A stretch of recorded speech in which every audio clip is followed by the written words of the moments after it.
Testing. Okay, here we go. It was called the land of Canaan. It was the promised land. All the way back when Abraham made that covenant with God, or God made that covenant with Abraham, he said that I will give you a land, and I will make you a father of many nations. You know, kings and priests shall come out of Abraham. So we're going to take a look at a story today, a story of two brothers, a story of two nations. How these brothers are so closely related, but look completely different. How the biggest conspiracy in the world had took place and nobody even realized it. How another people can claim to be somebody else, and the world goes on like everything is fine. We're going to look at the story of Jacob and Esau. And I think it's appropriate during this time of year because this is our history. But it's not only their history, it's our brother's history as well. So we're going to open up to Genesis chapter 25, and we got a lot of scripture. We might get through it all, and we might not. If you guys have any questions or anything, feel free to raise your hand and ask. Because that's how you learn. You learn by going back and forth. All right? So we're going to start off in Genesis chapter 25. The title of today's lesson is called Jacob and Esau, the Tale of Twin Brothers. Jacob and Esau, the Tale of Twin Brothers. Genesis 25, and we're going to start at verse 19. Brother, when you get there, go ahead. And these are the generations of Isaac, Abraham's son. Abraham begot Isaac, and Isaac was 40 years old when he took Rebekah to wife, the daughter of Bethuel, the Syrian of Padanaram, the sister of Laban and Siren. All right, so we have Abraham. Abraham's son of the covenant was who? Isaac. Now, Isaac took Rebekah to wife. So, Isaac was what, 40 years old? Yes. All right, jump down to verse 23 and go, 22 and go ahead. I'm sorry, 21. Mm-hmm. And Isaac entreated the Lord for his wife, but because she was barren, and the Lord was entreated of him, and Rebekah, his wife, conceived. Mm-hmm. And the children struggled together within her, and she said, if it be so, why am I thus? And she went to inquire of the Lord. Mm-hmm. And the Lord said to her, 2 nations are in thy womb, and 2 manner of people shall be separated from thy bowels. And the one people shall be stronger than the other people, and the elder shall serve the younger. All right, pay close attention to this, because this sums up to pretty much everything we're talking about right now from now until the end. The Lord told Rebekah, because Rebekah sought the Lord, why is this struggle going on in my womb? Why is this battle going on between 2 separate nations in my womb? And the Lord told her, 2 separate nations were in her womb. I mean, she has twins, right? And yes. This tells you something else. When does life start? Does life start when the baby's born, or does life start in the womb? Obviously, according to this, life starts when? In the womb. Don't let science mess your head up. Life starts in the womb. And they are aware of what's going on in the womb. So, it says 2 manner of people are in your womb, 2 nations. And it says, 1 people shall be stronger than the other, and the elder shall serve who? The younger. So he's telling Rebekah this, right? Because Rebekah asked. Yep. So according to the word of God, the elder is supposed to serve who? The younger. Now, if you know history, the elders is the one who got the covenant. The eldest is the one who the father blessed, who takes the father's place, who receives the bulk of the inheritance. Go ahead.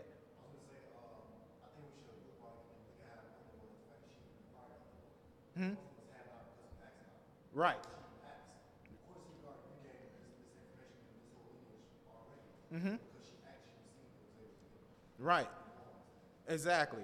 So what we're saying that, what he said that she did something a lot of us lack, that she actually went and inquired of the Lord. that she sought the Lord, and the Lord gave her a direct answer. But keep in mind, once again, the elder should serve who? The younger, right? Yeah. That means once the elder serve the younger, everything that the elders are supposed to receive is supposed to go to the younger. Because according to God, that's how it's supposed to be set up. Now, who did he tell this to? The mother, right? Her name was Rebecca. All right, this is important to understand the story of Jacob and Esau. Because if you listen to modern day teaching, Jacob gets a real bad rap. Jacob is considered a liar.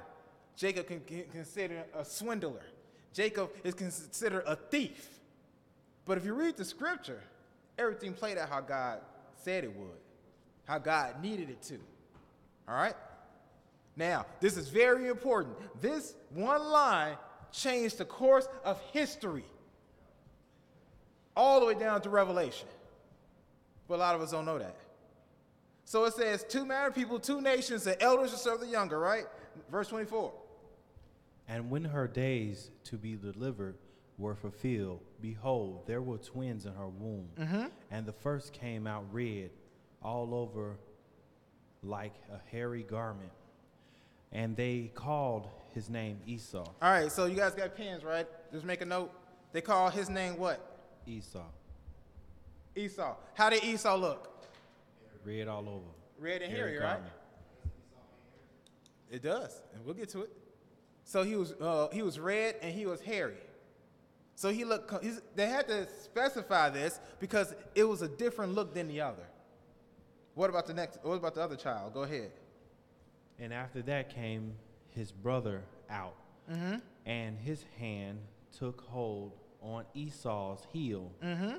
and his name was called Jacob. Mm-hmm. And Isaac was 80 years old when she bare them. All right, so the oldest is named what? Esau? And the youngest is named what? Jacob. All right, so according to the prophecy, who's supposed to serve who?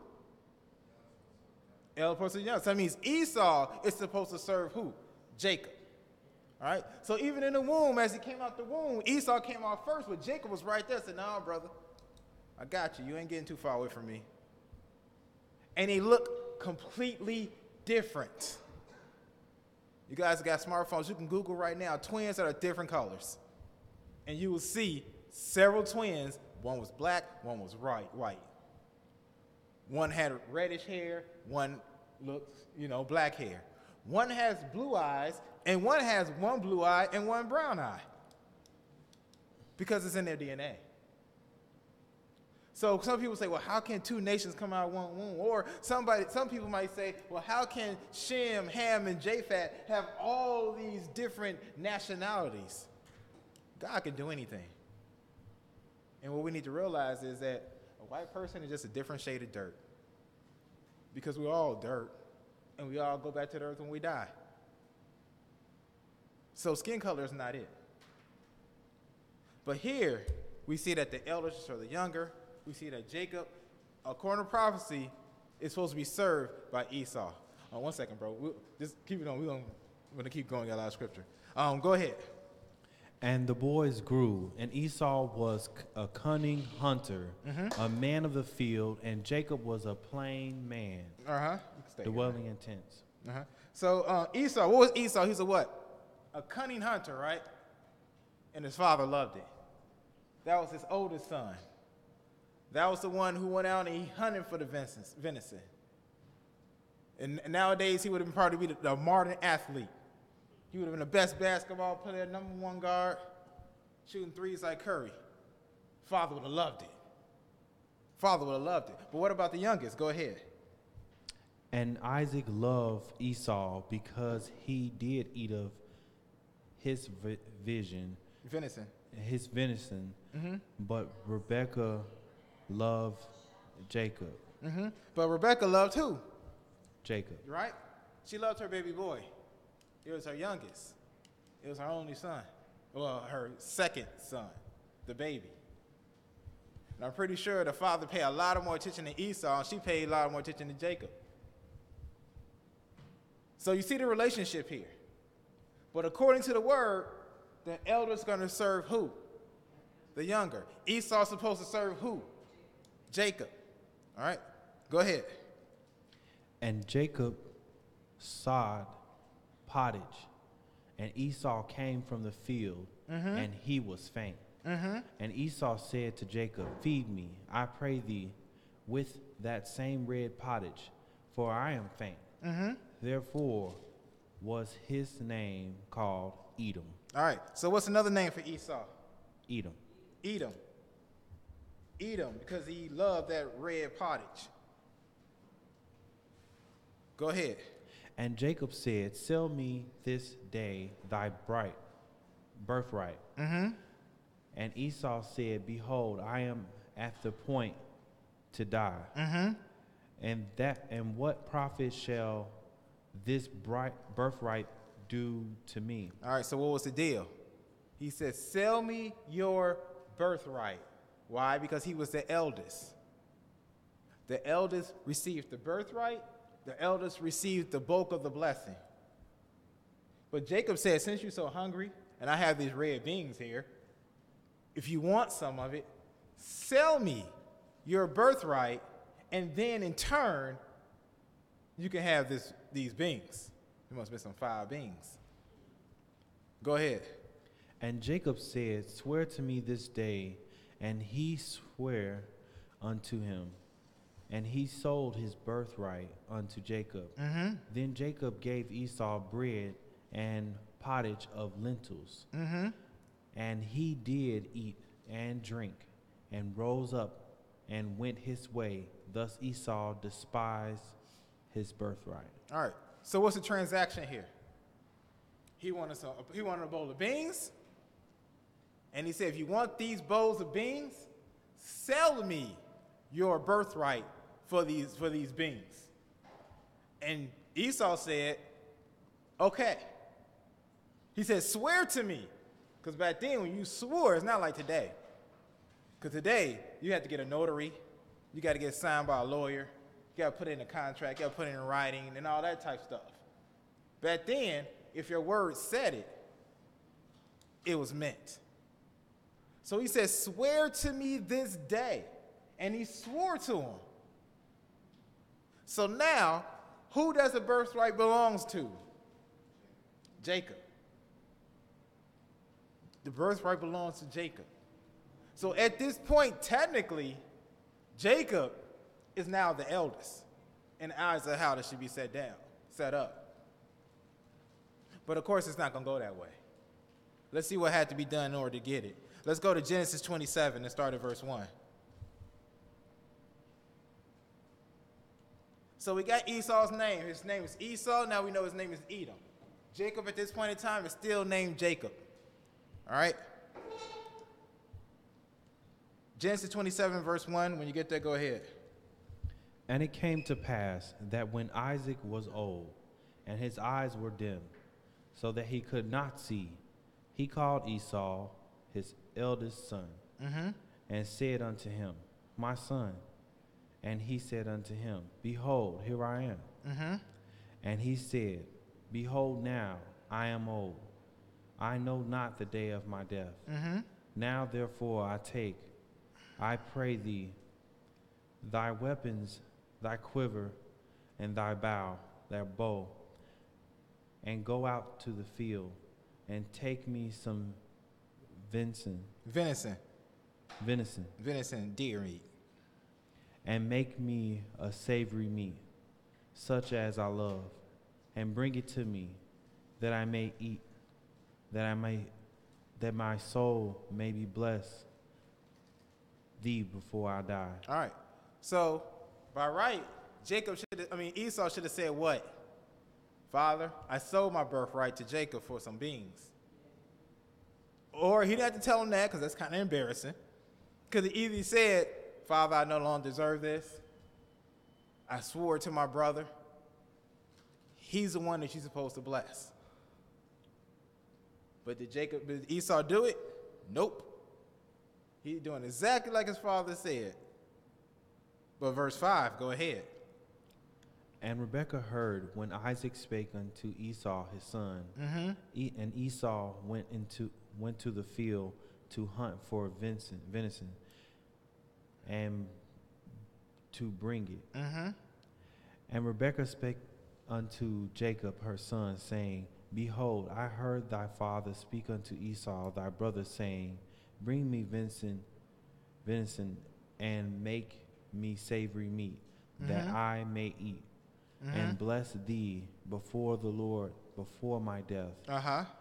Now therefore, my son, obey my voice according to that which I command thee. Go now to the flock, and fetch me from thence 2 good kids of goats, and I will make them savory meat for thy father, such as he loveth. All right. So Rebekah told him to do what? Obey my voice. Go get some goats from the kid, and I'll make your father meats. I'm going to prepare for you. This is Rebekah stepping in, because Rebekah overheard everything. Obviously, Isaac didn't get the memo. Because remember, who did the Lord tell the elder will serve the younger to? That was Rebekah, right? He didn't say that to Isaac, did he? Rebekah knew this. So Rebekah taking matters in her own hands. Now, husband and wife relationship, I'm pretty sure that Rebekah told Isaac everything. Whether Isaac chose to listen, obviously he didn't. So she had to take matter in her own hands to make sure the word of God come to pass. So she did. So while Esau was gone, he told Jacob to go get a goat from the flock, and she's gonna make the savory meat that he loves. And then what? And Jacob said to Rebekah his mother, Behold, Esau my brother is a hairy man, and I am a smooth man. My father peradventure will fill me, and I shall seem to him as a deceiver, and I shall bring a curse upon me, and not a blessing. Uh-huh. And his mother said unto him, Upon me be thy curse, my son. Only obey my voice, and go fetch me them. All right, so she was pretty persistent about this whole thing, wasn't she? And she knew she wasn't going to be cursed. How did she know she wasn't going to be cursed by God for doing this? Exactly. God gave her the instruction. And, people give Jacob a hard time in traditional churches, but it wasn't even Jacob's idea. It was Rachel's idea, the wisdom of his mother to get this done. I said what? I said Rachel? I mean Rebecca. I'm sorry. Rachel's actually Jacob's wife in the future, but that's a whole nother thing. It was Rebecca's idea that she had to take matters in her own hands in order to get the right son blessed, because the elder shall serve the younger, meaning Esau shall serve Jacob. That's what God told her. And that's what has to come to pass.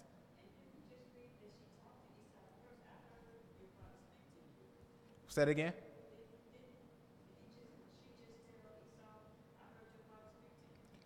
She just told Jacob, I heard your, she told Jacob, I heard thy father speak unto Esau. Yeah. All right. So she said, obey me, and the curse shall be upon me. Verse 14. And he went and fetched and brought him to his mother, and his mother made a savory meat, such as his father loved. And Rebekah took goodly raiment of her eldest son Esau, which were with her in the house, and put them upon Jacob, her younger son.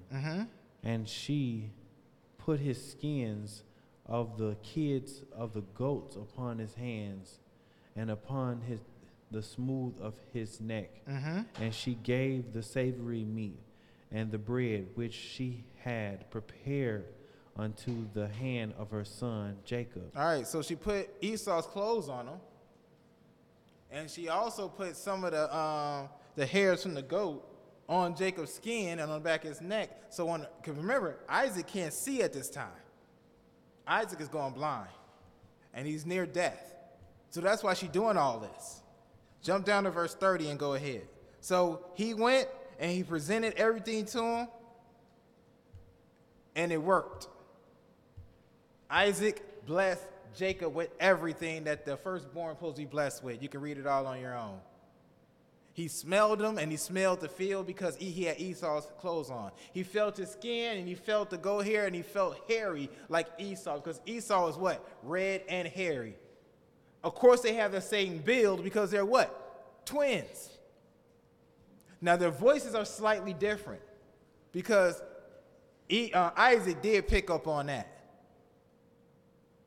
But he blessed him nonetheless. And once he was blessed, he was blessed. Now let's see what happened when Esau came back. Verse 30.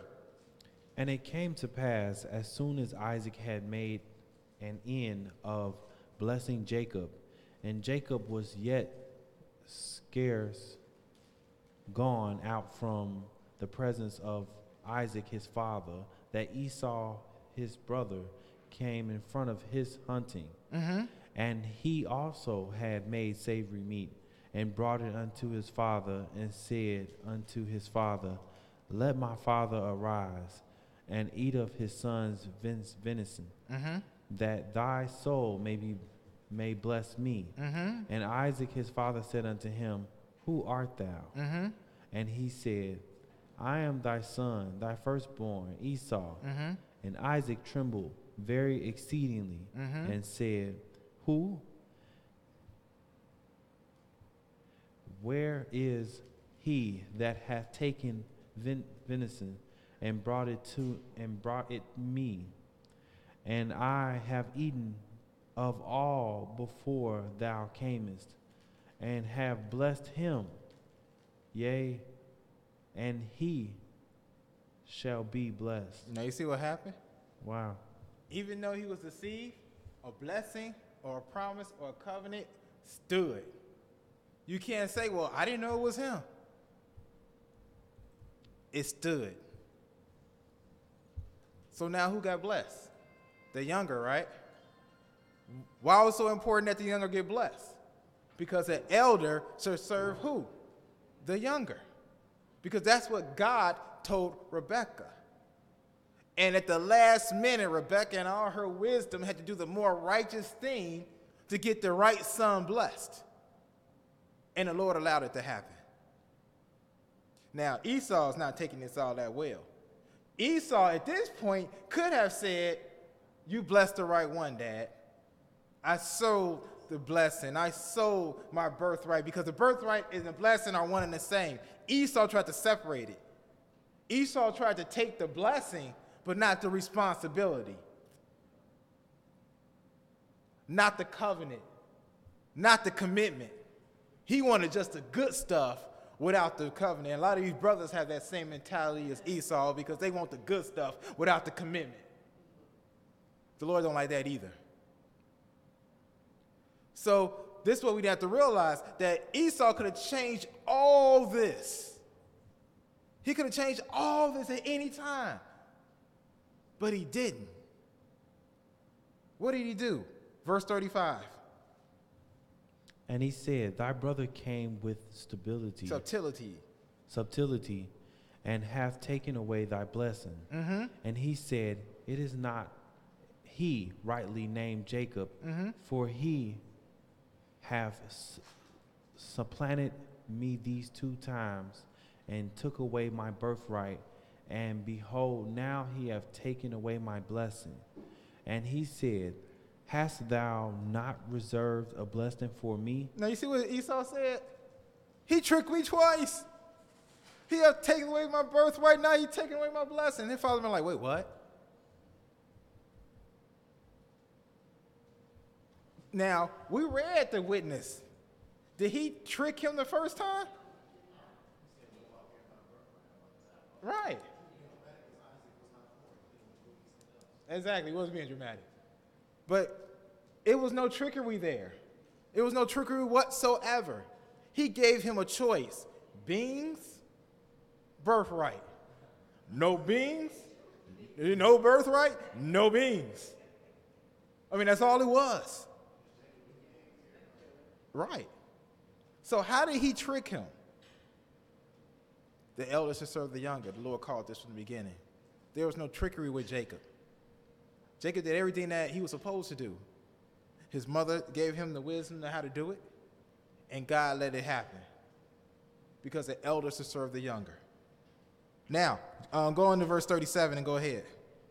And Isaac answered and said to Esau, Behold, I have made him thy Lord. There you go. I have made him thy what? Lord. The elders to serve the younger. Isaac confirmed it. I have made him your Lord. He is now my firstborn, technically, by all rights. Everything, the covenant, everything is now handed down to Jacob. It went from Abraham, it went to Isaac, now it's going to Jacob. It should have went to Esau, but Esau sold it for some beans. And now Jacob has it. He said, I have made him thy Lord. Go ahead. And all his brethren have I given to him for servants, and with corn and wine have I sustained him. And what shall I do now unto thee, my son? And Esau said unto his father, Hast thou but one blessing, my father? Bless me, even me also, O my father. And Esau lifted up his voice and wept. And Isaac his father answered and said unto him, Behold, thy dwelling shall be the fatness of the earth, and of the dew of heaven from above. So he said, your dwelling going to be the fatness of the earth. You're going to have everything off the earth going to prosper for you, Esau. Go ahead. And his father, verse 40. And by the sword shalt thou live, and shalt thou serve thy brother. And it shall come to pass, when thou shalt have the dominion, that thou shalt break his yoke from off thy neck. And Esau... All right, now notice what it says here. It's going to be a point when Esau is going to have dominion. And Esau is actually going to break the yoke from Jacob off his neck. And that's what we're going to talk about in this lesson as well. All right. Verse 42, it says, and these are the words of Esau, her eldest son, were told to Rebekah. And he sent and called Jacob her son, and said unto him, Behold, thy brother Esau, as touching thee, doth comfort himself, supposing to what? Kill thee. So he was angry. That hatred is now going to go through generations. That's why when you really upset about something, let it go. Because that same hatred in you can pass on to your children and have that same hatred. And then to your children, that same hatred. Go ahead.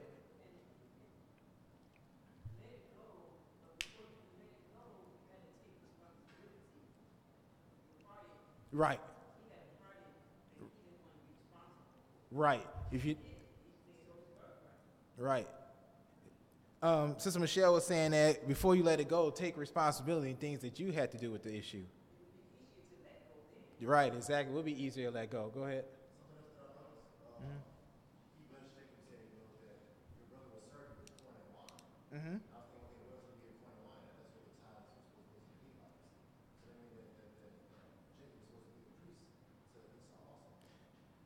Technically, in a way, not all of Jacob, only the Levites. Yeah, only the Levites. Only that section was from them.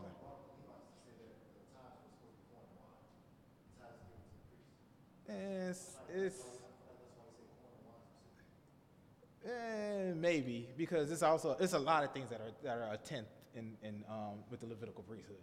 It's not just corn and wine. Yeah, with the little but all the increase. So that might be kind of a stretch, so say. It probably means without getting into it. But we'll talk about that at the end. Make a note of that. We'll talk about that at the end of class. All right. So basically now Esau is so upset that he wants to kill Jacob. All right. So let's go to Hebrews 12 real quick then. Keep your finger here because we're coming back to Genesis 36 next. So just put a bookmark right there so we just come right back to that general area. Well, Hebrews 12 real quick. Now remember, Esau was crying and he was begging. He was pleading. He had water running down from his eyes, tears, and He was pleading for this birthright that was just seen, that's blessing, that was so important to him then. But let's see how the Lord felt about that. Hebrews chapter 12 and read verse 14. Hebrews chapter 12 and verse 14. Follow peace with all men and holiness, without which no man shall see the Lord. All right, so it's important that we follow peace with all men as much as we possibly can. Go ahead.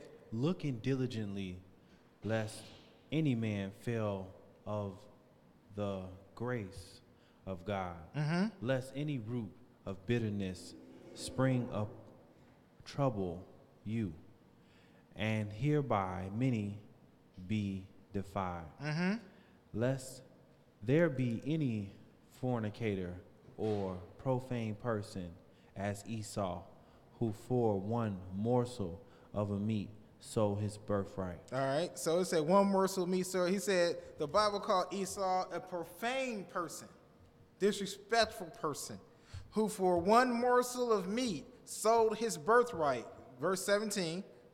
For ye know how that afterward, when he would have inherited the blessing, he was rejected, for he found no place of repentance, though he sought it carefully with tears. All right, so even though he did all that crying, he didn't get any repentance from that. The Lord pretty much rejected his plea of I'm sorry because he sold his birthright. All right, I'll go to Genesis chapter 36. Now we're going to start following them parallel.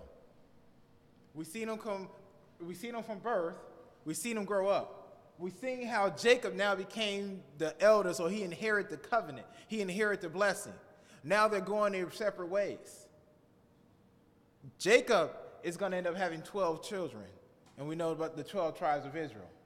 Esau is going to have 12 dukes, and those are the 12 sons of Esau.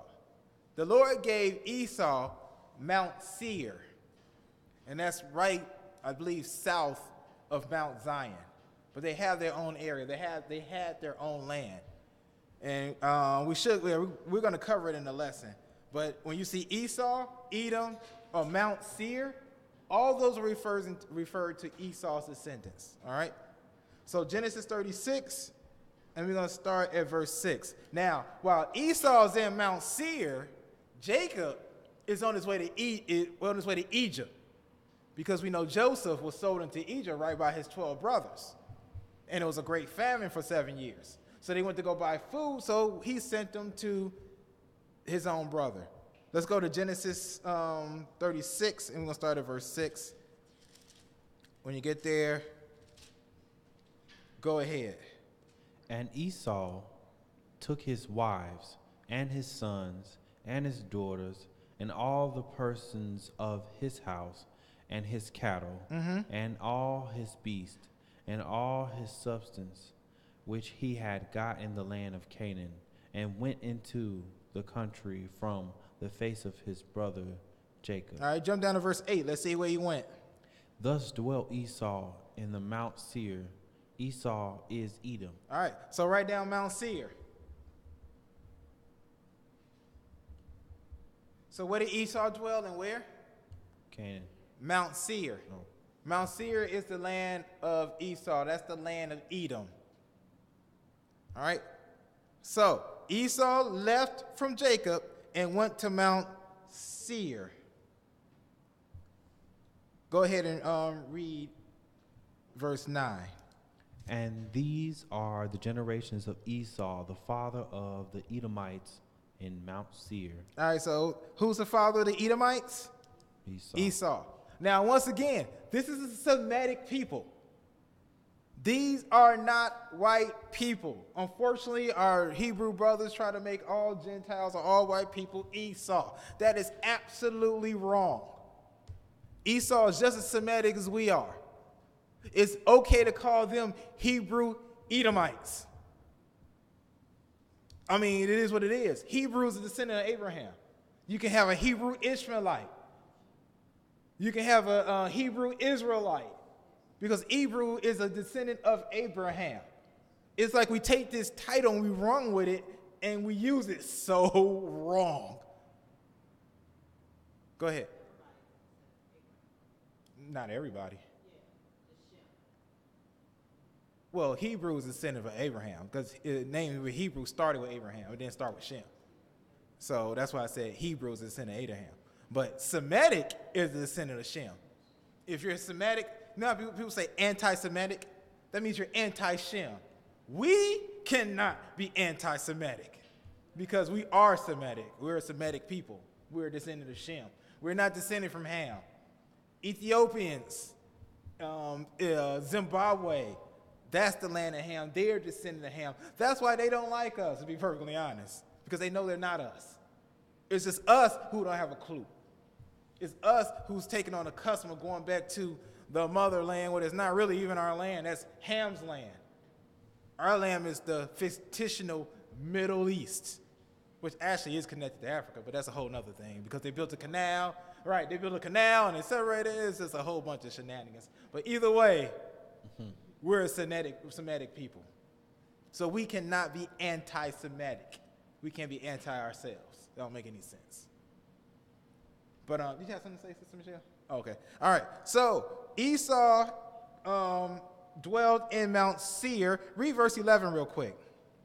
And the sons of Eliphaz were Timon, Omar, Zepho, Gadam, and Kenaz. All right. So why I read that scripture, because if you see the name Timon in the Bible, you can go ahead and write it down. Timon is another descendant of Edom. It's another name for Edom in the Bible. If you ever read Job's friends, Job had what, 4 friends? One of them was a Tenamite, meaning he was from Esau. His boy was from Edom. And a lot of times you read these names in the Bible when it ends like, like a Girgashite or Hittite or whatever, and you forget where they came from. So when you see Esau, when you see Edomite, when you see Teamite, Bozrah, and Idumea, all which we will read in this, all that refers to Esau. Those are all descendants of Esau. So at this point in time in history what we're reading, where is Esau? And where? Mount Seir. That's where he is. Now, let's go find Jacob. Exodus chapter 12. Exodus chapter 12, we're going to start at verse 36. Exodus chapter 12 and verse 36. Exodus 12 and 36. When you get there, go ahead. And the Lord gave the people favor in the sight of the Egyptians, so that they lent unto them such things as they required, and they spoiled the Egyptians. And the children of Israel journeyed from Ramses to Succoth, about 600,000 on foot, that were men besides children. All right, so we know that when Jacob wrestled with the angel, because we can't put everything in the lesson, we'll be here all day. When Jacob wrestled with the angel, his name was changed from Jacob to what? Israel, right? So his name was changed from Jacob to Israel. And now at this time, Jacob left from the land of Canaan where he was. Then he moved into, you get it, Tam.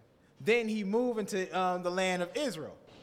Why he moved into the land of Israel? Because Joseph was there. Like I said earlier, there was a great famine, and they ended up growing and becoming a mighty nation. They became a mighty nation so strong that Pharaoh put them in captivity because they would outgrew them. So then, this was time for them to come out of the land of Egypt. This is after the Passover. This is after when Moses went to Pharaoh and said, let my people go, they may go to the wilderness to worship me. And this is God bringing his people, Jacob and his descendants, out of the land of Egypt into the wilderness. So right now, Mount Seir is Esau, and he's there now. He's safe, and he's growing and staying, becoming strong. And Jacob is finally getting into the promised land. All right? So at verse 40, where verse you at? I was at 39. 39? All right. Go ahead. Let's keep going. And a mixed multitude went up also with them, and flocks and herds, even very much cattle. Mm-hmm. And they baked unleavened cakes of the dough which they brought forth out of Egypt, for it was not leavened, because they were thrust out of Egypt and could not tarry, neither had they prepared for themselves any victual. Mm-hmm. Now the concerning of the children of Israel who dwelt in Egypt was 430 years. So how long did Israel dwell in Egypt? 430 years. So they was in captivity for. This is where people get that saying that Israel should be in captivity 400 years, and they apply that to America, but this is actually talking about in the land of Egypt. So 430 years to the day they came out of Egypt, right? It came to pass at the end of the 430 years, even the self same day, it came to pass that all the host of the Lord went out from the land of Egypt. Mm-hmm. And it is a night to be much observed unto the Lord for bringing them out from the land of Egypt. This is that night of the Lord to be observed of all the children of Israel in their generations. All right. So now the children of Israel are coming up out of the land of Egypt, and they're on their way to the wilderness. Let's go to Deuteronomy chapter 2, and we're going to start at verse 1. So when the Lord told the children of Israel to go to the wilderness, he gave them rules and stipulations. He told them that they shall overcome other nations. He said, I shall give you the land of the Perizzites, the Hittites, the Jebusites, and the Girgashites. He said, I'm going to give you all these lands, and these are other black people nations. I'm going to give you their land, the land of Canaan, land flowing with milk and honey.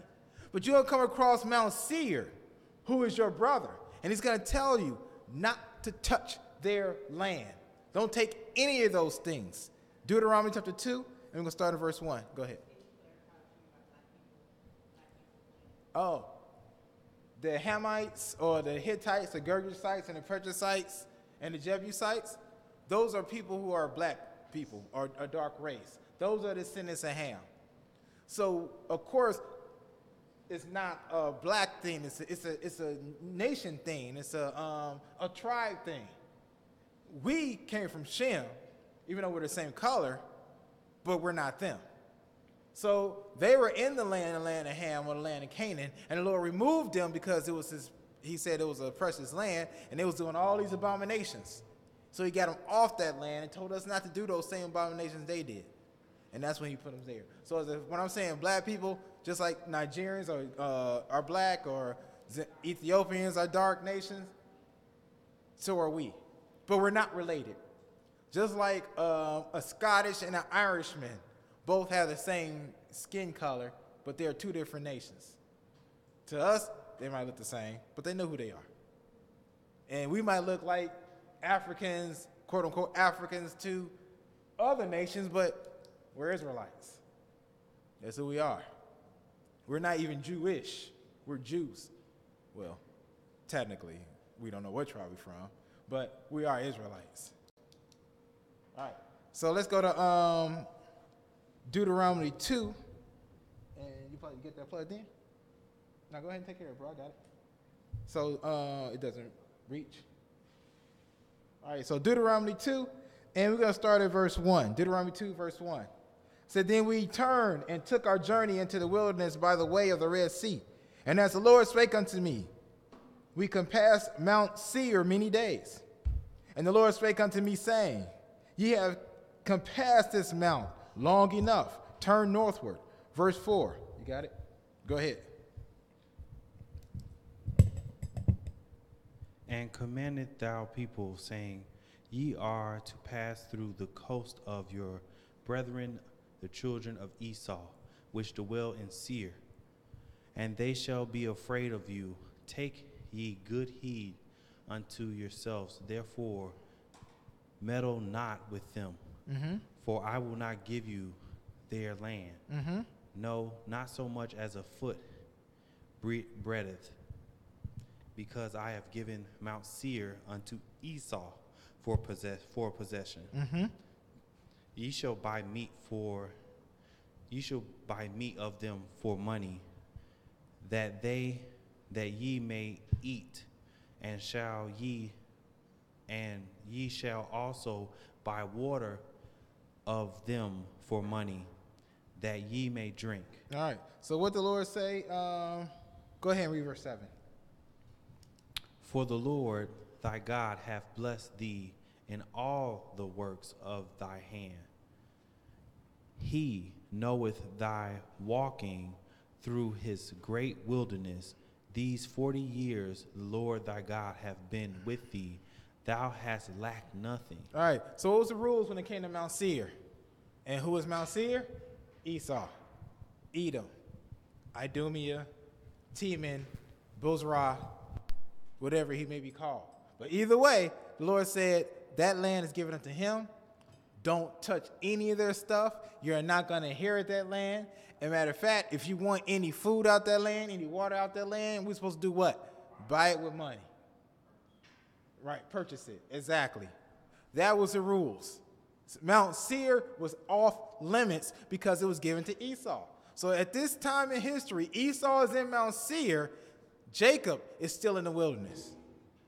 So let's go to Numbers chapter 20. Numbers chapter 20, we're going to start at verse 14.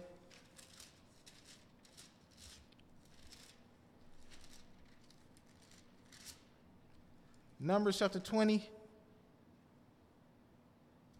and verse 14. Now, remember, Esau hated Jacob, right? Esau wanted to kill Jacob, right?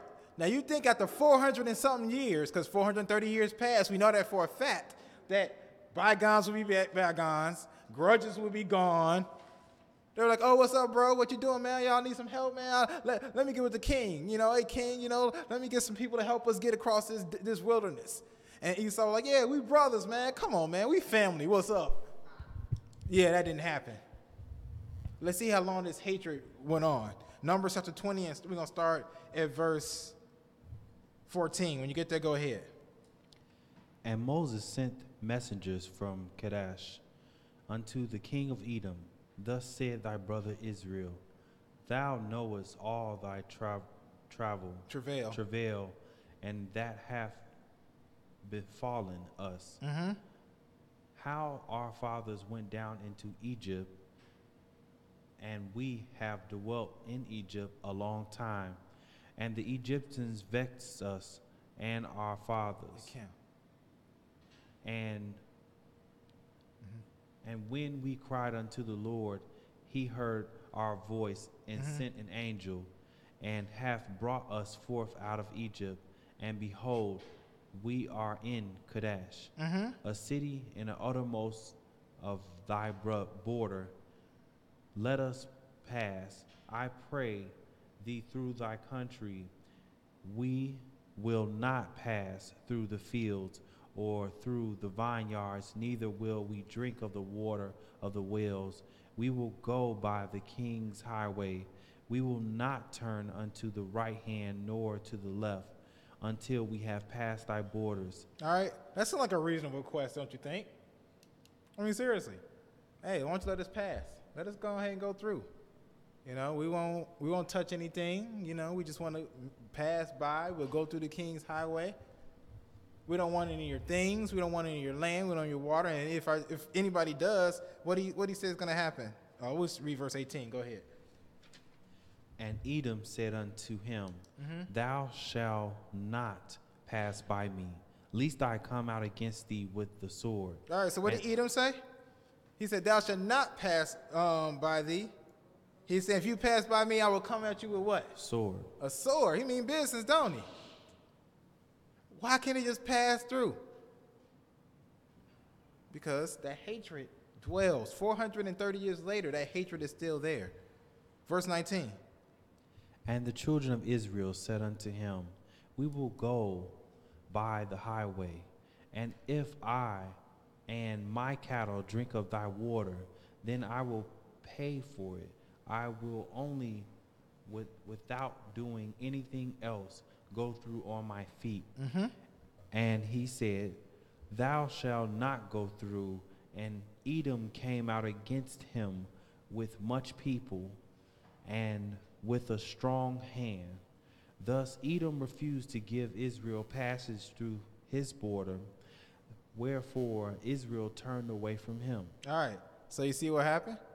He said he wouldn't let him pass through. He wouldn't let his brother pass through. He said, you see all the help we needed. We were in slavery for 430 years. God came down and destroyed them to set us free. We've been walking around in the wilderness for another 40 years. So they have 470 years of pure HE double hockey sticks. And their brother won't even let them pass through. Won't let them get a break. And not only said no, but he came at them with a full army to make sure they don't step 1 foot in their borders. Because that hatred is still there. That hatred grew from one person to an entire nation of hatred. See how hatred can grow? Sometimes we think stuff only affects us. No, that stuff spread from generation to generation to generation. All because you had a hatred because you sold your beans. All this started over a bowl of beans. Can you believe that? No, he didn't take responsibility. No. Yep. Everybody else's fault but Esau's.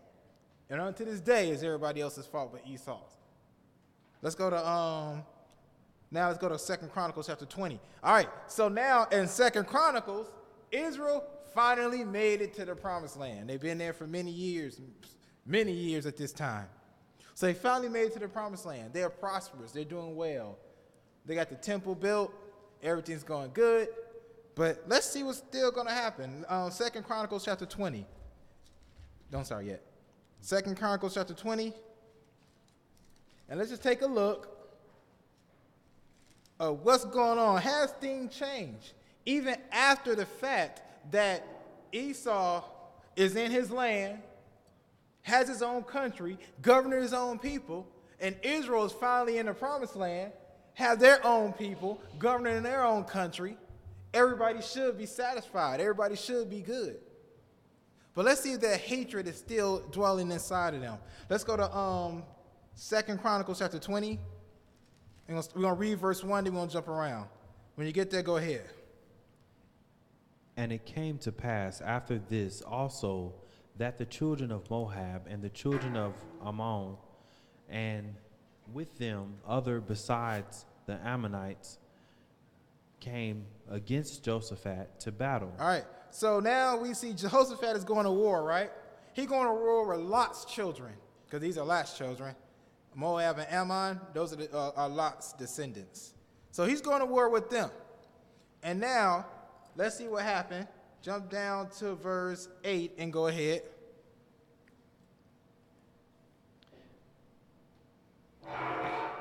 And they dwelt therein, and have built thee a sanctuary therein for thy name, saying, If when evil cometh upon us as the sword, judgment, or pestilence, or famine, we stand before this house and in thy presence.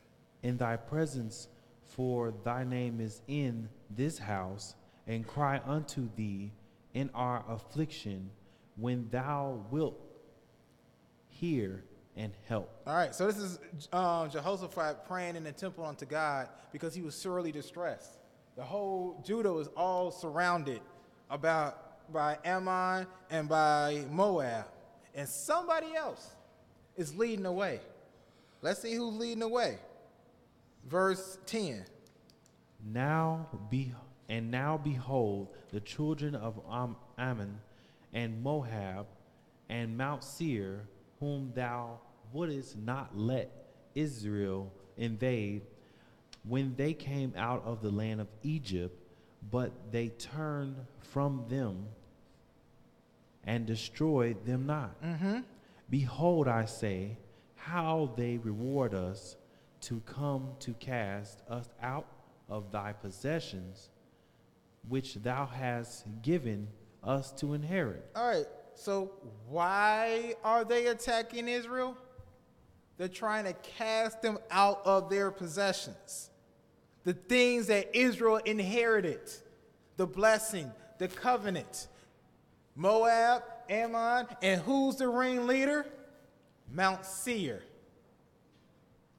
So you mean Mount Seir is still trying to get that same blessing that he was supposed to get with Isaac? 600 years later, probably? Still, they are still after the blessing. Now Israel's in their land. They have their own land. They're trying to take the possession that was given to Israel. And who is doing this mainly?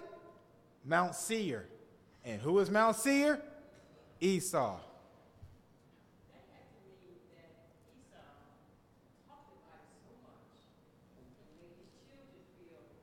Oh, yeah.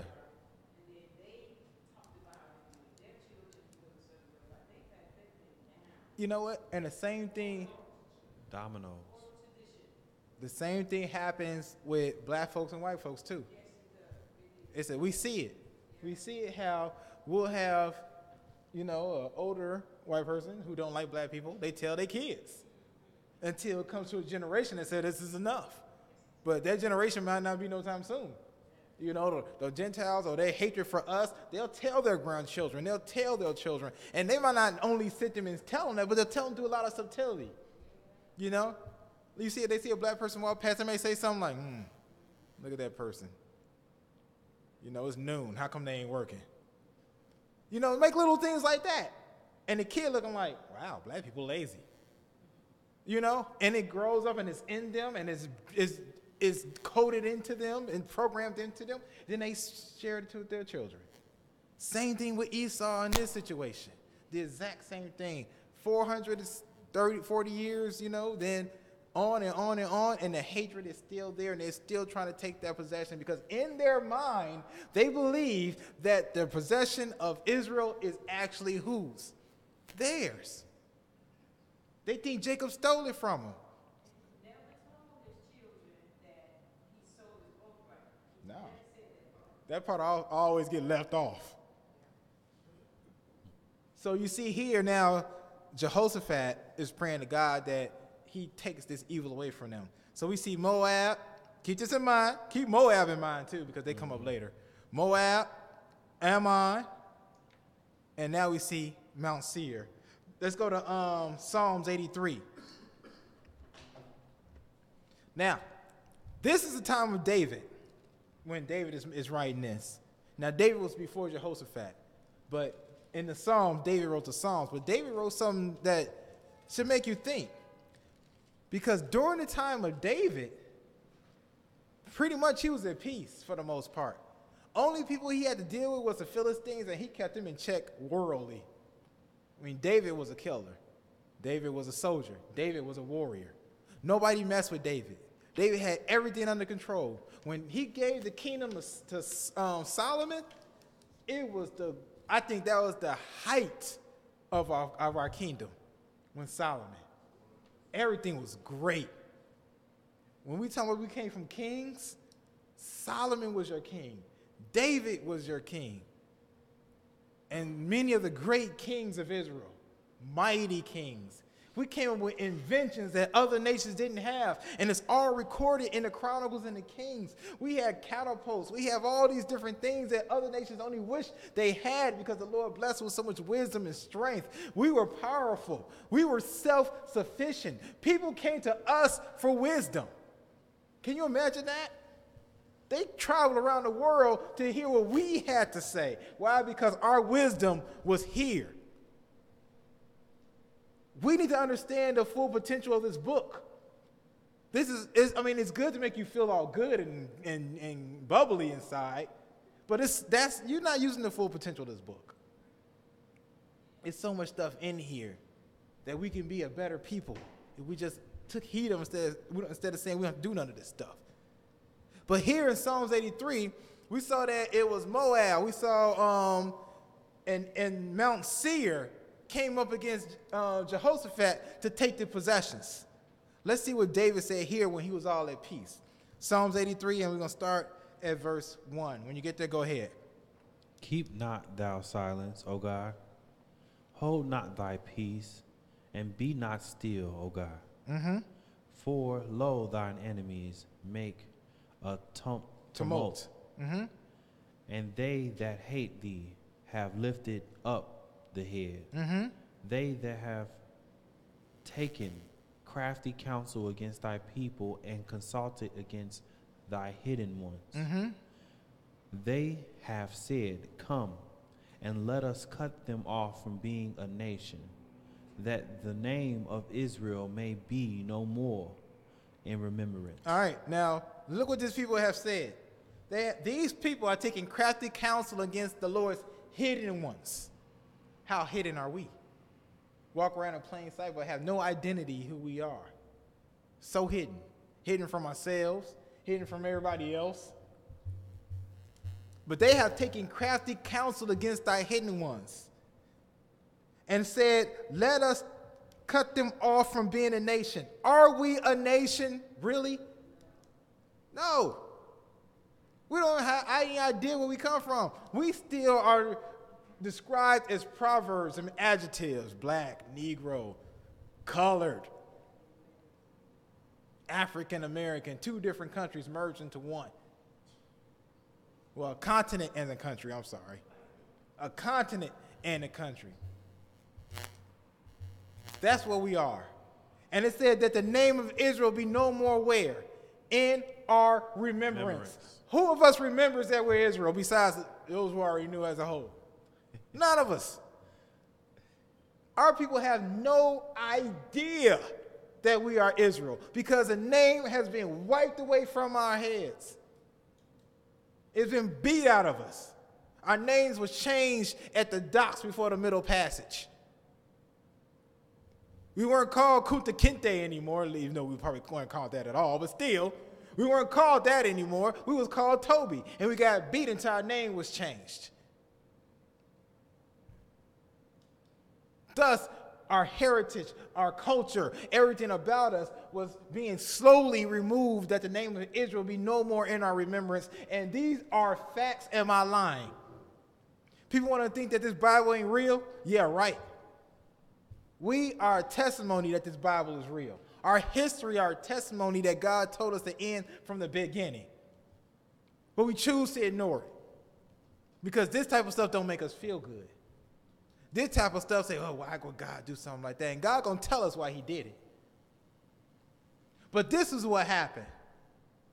And honestly, we can't blame nobody else. We can't blame the white man. We can't blame Esau because we're gonna find out in this lesson why did this happen. Because it couldn't happen unless we did something. And like Sister Michelle said, we need to take the blame on our part why this thing happened. But the thing I'm trying to show you how that David is showing that these people are saying, let us cut them off from being a nation, that the name of Israel be no more in their remembrance. And guess what? Have they succeeded? Yes, they have thoroughly succeeded. And let's see who did it. Verse 5. For they have consulted together with one consent. They are confederate against the tabernacles of Edom. Stop. Who's the first person they mentioned? The tabernacles of who? And who was Edom? Esau. The first person he mentioned. That's going to cut them off from being a nation. That's going to wipe off the entire existence of who they were. Thank God they didn't do the genocide, which they tried that, right? You tried it in Egypt. They tried genocide in Egypt, didn't they? I mean, they fed us to the crocodiles and to the Niles. If there was a male being born, what would happen? You throw the male into the water, it's genocide. Keep the women because the seed is carried in the male, right? You are what your father are. It's just nowadays we have these shenanigans. Well, you know, I'm a quarter black and I'm a quarter European. I'm a section of Indian and I got a little bit of Irish. That's some shenanigans. You are what your daddy is. Your daddy black, you black. Plain and simple. Tiger Woods found out what he was real quick, didn't he, y'all? O.J. Simpson found out who he was real quick, didn't he? Real fast. But they said, let us cut them off from being a nation, that the name of Israel be no more in their remembrance. Then he said the first person he mentioned is the tabernacles of Edom. Who else? And the Ishmaelites of Moab, and the Hagarenes. Hagarenes. Now notice he mentioned Moab. Remember Moab came with Ammon and up against Jehoshaphat. Yeah. So basically, it's this whole group of nations that's part of this conspiracy. All those nations in the Middle East. Yeah, it's on my app, though. You got it on your phone?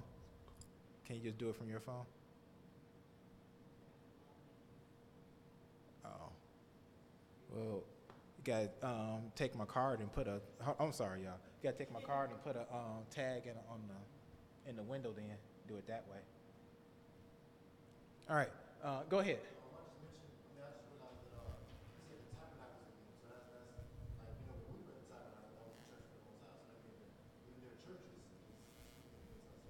Yeah, tabernacle is a dwelling place of Edom.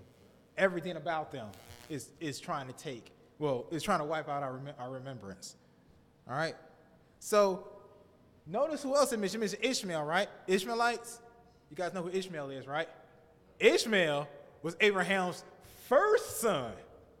Ishmael was the one that the Lord told to let her and him and his mother go on somewhere. Push on.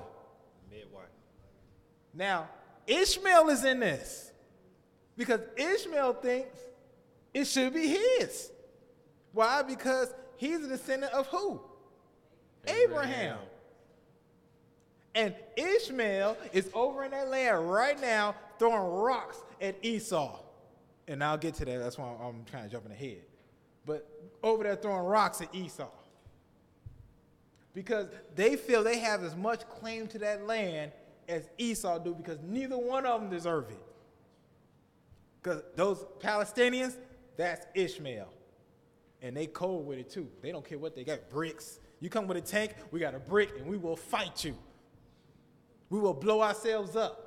We'll do it all to let you know that this land is ours. We want Gaza. We want that strip. We want all this freedom because it's ours, because Abraham gave it to us. Which he didn't. He gave it to Isaac, but that's a whole other thing. And that's even in a scripture, but that's another lesson. That's even in the, what's it about Quran? That Isaac should have it. But either way, you have Edom, which is Esau. You have Ishmaelites, which is Ishmael. And you have Moab, which is the son of Lot. All these people are joined together of this conspiracy to wipe out who? Israel. Take away their remembrance. And what is the ultimate goal? Verse 12. Who said, let us take to ourselves the houses of God in possession? Now, what do they want? The blessing, the covenant, the house of God. Because that covenant, you guys don't realize what that covenant entails. That covenant entails a very, very sacred thing. I mean, I can't even fathom my responsibility. Because once I found out I truly was Israel, I knew what I had to do. This is what I had to do. This is what I was born to do. I didn't want to do it. I'm scared to talk in front of people. You used to be. But this is what we are born to do. This is the covenant, to spread God's word, to show the rest of the nations how it's supposed to be done. That's what the covenant is. That's what we're supposed to do. We are a priest nation, a kingdom of queens and kings and priests. That's what we're supposed to do. And we're not supposed to do it with pride. We're not supposed to do it thinking we're better than anybody else. But with the same humility as our Father, Jesus the Christ, Yeshua the Messiah, with that same humility as him. But somebody else want to take it from us. Somebody else who had it in their hands, but they gave it away over a bowl of beans. Esau, Edom, Mount Seir, Teman, Bozrah, Idumea. All of them. Now let's see how we gave it up. Go ahead, Brother Isaiah. Lord gave it to us, and they can't steal it. They can't steal anything that the Lord gave out to someone. Mm-hmm. And that's something that they do not understand. You can't steal from the Lord something that you ordained someone to do. It's a hefty price for that. Don't do that. There's a hefty price for that. That's what they're trying to do. That's exactly what they're trying to do. Brother Isaiah said, you can't steal from the Lord with somebody ordained to somebody else. And that's what they're trying to do. But if you think it, well, yeah, in a way. But if you think about it, did they really steal it from the Lord, or did we give it to them? That's what we need to consider. And let's go to Luke chapter 21. And this is my point. This is why I say this. This is why I'm throwing this out there and say, did we steal it from the Lord, or did they steal it from the Lord, or did we actually just give it to them? Did we hand it over? Did we put it in a bowl, real red bowl, wrap it in a package, and give them to them? Because Isaiah's right. They can't steal anything that the Lord has given us. And even though they tried, it was until a certain point in history when it was like, okay, we can get it now. And let's see what happened. Let's go to Luke chapter 21. Because remember, at this point that we're reading about in history, Mount Seir is in, Esau's in Mount Seir. Israel started messing up royally. We had 12 tribes. But our 10 tribes started serving other gods. Our 10 tribes started worshiping Baal. Our 10 tribes in 2 Kings chapter 17, with the very last king that we had of Israel, got thrown in captivity because of the Assyrians came and took them out because they worshiped false God. I mean, they took it to a whole nother level of worshiping false gods. They worship groves, which are trees, which is part of Baal worship. They worship the sun. If you read in Ezekiel, they had their back to the temple of God, and they faced the sun because they worship Baal, which is sun worship, or Ra, which is sun worship. They probably had those things around their heads, which we call halos, and think it's something holy, but it's nothing but a sun ray. It's the sun behind their head that's so pagan, I can unbear it. That's what our 10 tribes and our forefathers did, to the point that God couldn't take it no more, and he said, I'm going to wipe you off this land because it's a disgrace. So our 10 tribes went into slavery years before the last 3 did. When I mean 3, I mean Levi, Judah, and Benjamin. So when people say we've been in captivity 400 years, I say, when do you start counting? Because as far as I'm concerned, we was never a whole nation until what? Until into BC sometime. Because our 10 tribes, our other brothers and sisters were already in slavery a long time ago. Then the Lord said, look, you keep screwing up. He threw us in slavery during Babylon time, right? And he said, okay, I'm going to let you back in. You was on punish for a while. Let's see if you can get it straight yet. You know, you build another temple. And let's see what happened in Luke chapter 21 and verse 20. When you get there, go ahead. Then let them which are in Judah flee to the mountains, and let them which are in the midst of it depart out, and let not them that are in the countries enter thereinto. All right, now what Jesus is talking about in Luke chapter 21, which is different from Matthew chapter 24 a little bit. He's talking about the Roman time, time when Rome conquered Jerusalem. In 70 AD, Roman Emperor Titus surrounded Jerusalem and he destroyed it. He destroyed it. He threw all the remnant of Israel in that land and in the surrounding area in Israel into slavery. And Jesus said, when you see this, flee to the mountains. It's a time to go, because this will be the worst time, one of the worst times in history for Israel. One of the worst times. And this is Jesus talking about it. Because people say, well, Jesus don't talk about Israel going into slavery. He's about to tell us right here in this chapter. Because remember, at this time, Mount Seir, Edom is still in Mount Seir at this time. All right, go ahead, verse 21, bro. Oh, you read that already? 22. For For these be the days of the vengeance, that all things which are written may be fulfilled. But woe unto them that are with child, and to them that give suck in those days. For there shall be great distress in the land, and wrath upon this people. 24. And they shall fall by the edge of the sword, and shall be led away captive unto all nations, and Jerusalem shall be trodden down of the Gentiles until the times of the Gentiles be fulfilled. All right. So what should happen in Jerusalem in this time? They should go led away captive to where? All nations. Wow. They should be led away captive into all nations until the times of the Gentiles are fulfilled. And right now, we're still under the last Gentile kingdom, which is the Roman Gentile kingdom. It started off with Nebuchadnezzar. Then it went to the Medo-Persians. Then it went to Greek, Alexander the Great and his 4 generals. And after his 4 generals, the Roman Empire ruled. And the Roman Empire has been ruling ever since then. If you don't say the Roman Empire is not there no more, look at the EU. They have to sign the Treaty of Rome to form all the nations of Europe under one currency for the most part. All of them one central leadership. And Rome is headed by the Roman Catholic Church, which is Papa himself, who is a king of his own nation, Vatican, the smallest nation in the world. And it's literally a country. And it's no bigger than what? A quarter of Chicago? But it's a country, and he has a throne, and he rules it. Wow. So until their rulership is over, how long is Israel going to be in captivity? Until then. That's why we never went home. Think about it. If we were really from Africa, how come none of our African descendants come get us?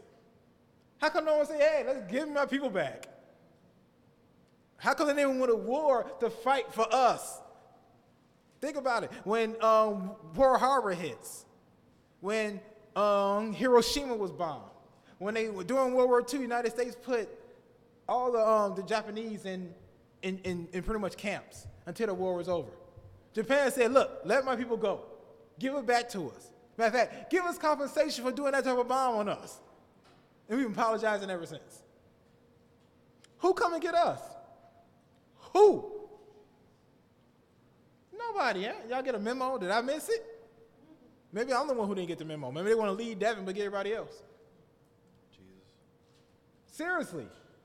Let's think about this stuff. Jesus said we're not coming back out of this situation until he returns. Now, the situation will get better. As we know, things are better than 50, 60 years ago. Things are better 102 years ago when we couldn't read, we couldn't write, we were getting whips on our backs. Even though they're enslaving us mentally now. Role models like Lil Wayne and Nicki Minaj, I mean, that's your role model. That's what you look up to. I'm sorry, they're great rappers, but I'm just saying.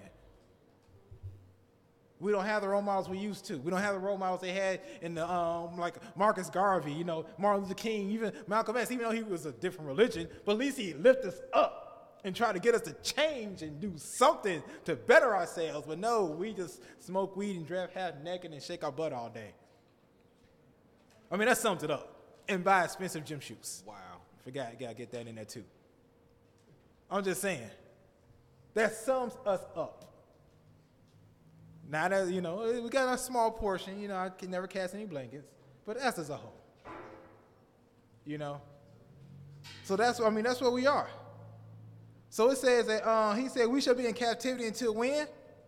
Until the time of the Gentiles be fulfilled. Let's go to, go ahead, keep going. You finished 24? Oh, that's 24, okay. Now let's go to Deuteronomy 28. Let's find the reason. How do we hand over our land with a bow? All wrapped, all nicely gift wrapped. Deuteronomy 28. Now once again, this is Black history. This is Black history. Deuteronomy 28. Actually, we're about to talk about Black present. We're done with Black history now. Now let's talk about Black present. Deuteronomy 28, we're going to start at verse 15. Now, if you read 1 through 15, it could have been like that. I mean, it would have been great. I mean, even in 1 through 15, we still can experience that even here because the Lord said, I will be your sanctuary in the land of your captivity.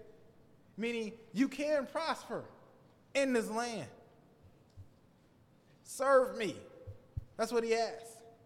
Now, you won't prosper as much if it was our own land, but we can do well. Because only a small percentage of us are doing as well as we could. Because people say, look at the Oprahs, look at the Michael Jordans and things like that. But that's, what, it's 13% of us in this country? That's less than 1%? Or is that less than 1% of 1% that we can say are doing that well? So we haven't reached it. We can name how many Gentiles who are doing exceptionally well. And it's more than 1% and 1% of them. So it doesn't fit. So yeah, you throw out Oprah, yeah, you throw out Michael Jordan. You just keep hearing that. And then we say, well, what about Barack Obama? Barack Obama wasn't us. Sorry to say. He was a Hamite, and he was a Hamite. He was a descendant of Ham. He wasn't even an Israelite. Now, his wife was, and he makes that clear because he said, I was never a descendant of slave. My wife was a descendant of slave because he can go back to his land. He going to see his relatives who are still in their land right now. That's the difference. But us, it's a black thing. Oh, so great, so wonderful. Which, honestly, it was cool seeing him in that White House, I'll admit. I enjoyed it. I kind of want him back. But still, just my point that us as a people and our people, we still got a lot to do. And we are getting better, but we still got a lot to do.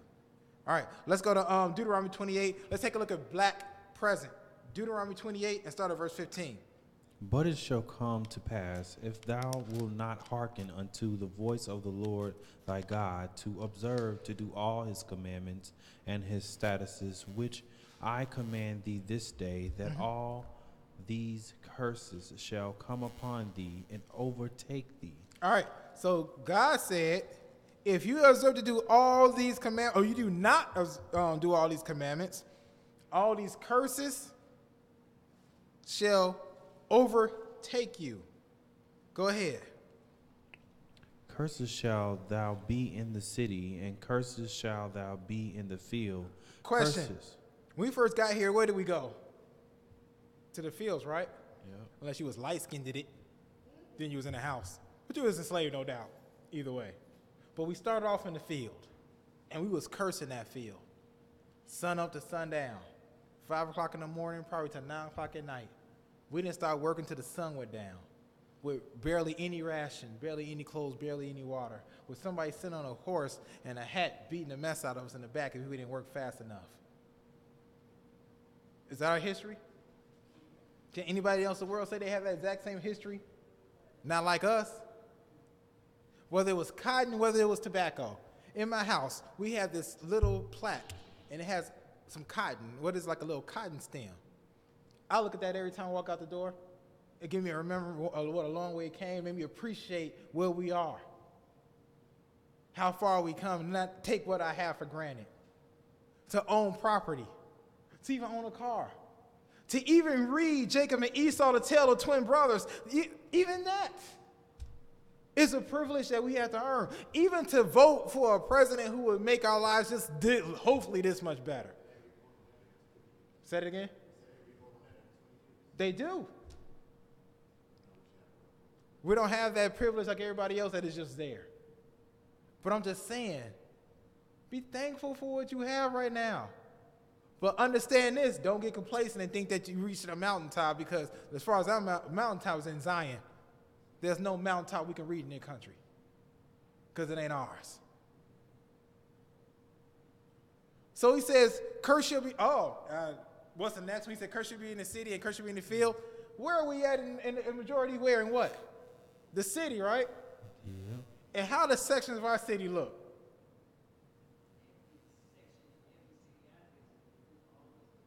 It looks bad, don't it? Cursed. And I'm not, this is not me. This is the book we're reading, right? Wow. I can go to Chicago, which we're in now. Hyde Park was nice, you know. But you can go to some part of Chicago and we know. Right, 5 minutes, that way. Yeah. He said, that way, 5 minutes. You know? But then you can go to Philadelphia. I've been in parts of Philadelphia. It looked like I was just like in Chicago. And y'all, I'm from the G.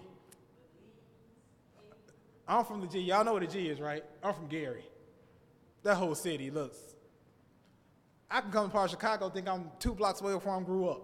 Because it look exactly the same. I was in California, look exactly the same. Been to Atlanta, exactly the same. Every Martin Luther King in the whole entire United States, it looks Every Martin Luther King. the That's what, you same. know what? Honestly, I told my daughter that. I said, if you ever get lost in the city, look for Martin Luther King. You'll find your people. Yeah.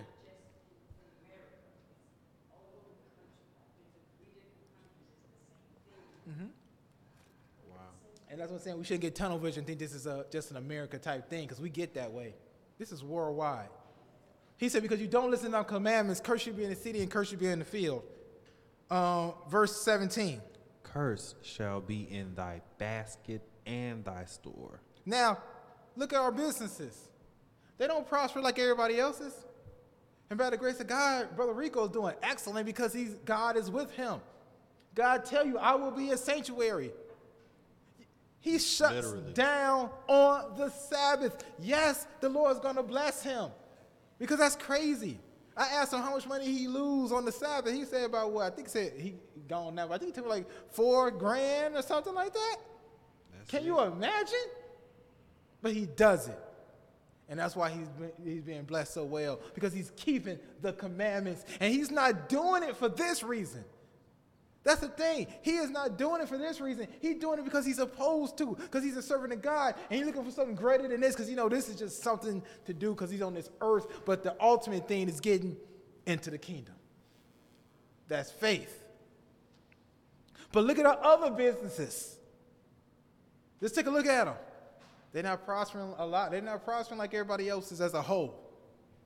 As a whole. Gary got so many black-owned shops that are boarded up right now. So many. It's so bad that you drive down Broadway to Main Street, they don't even keep the street lights on anymore because there's no point. Ain't nobody walking down them.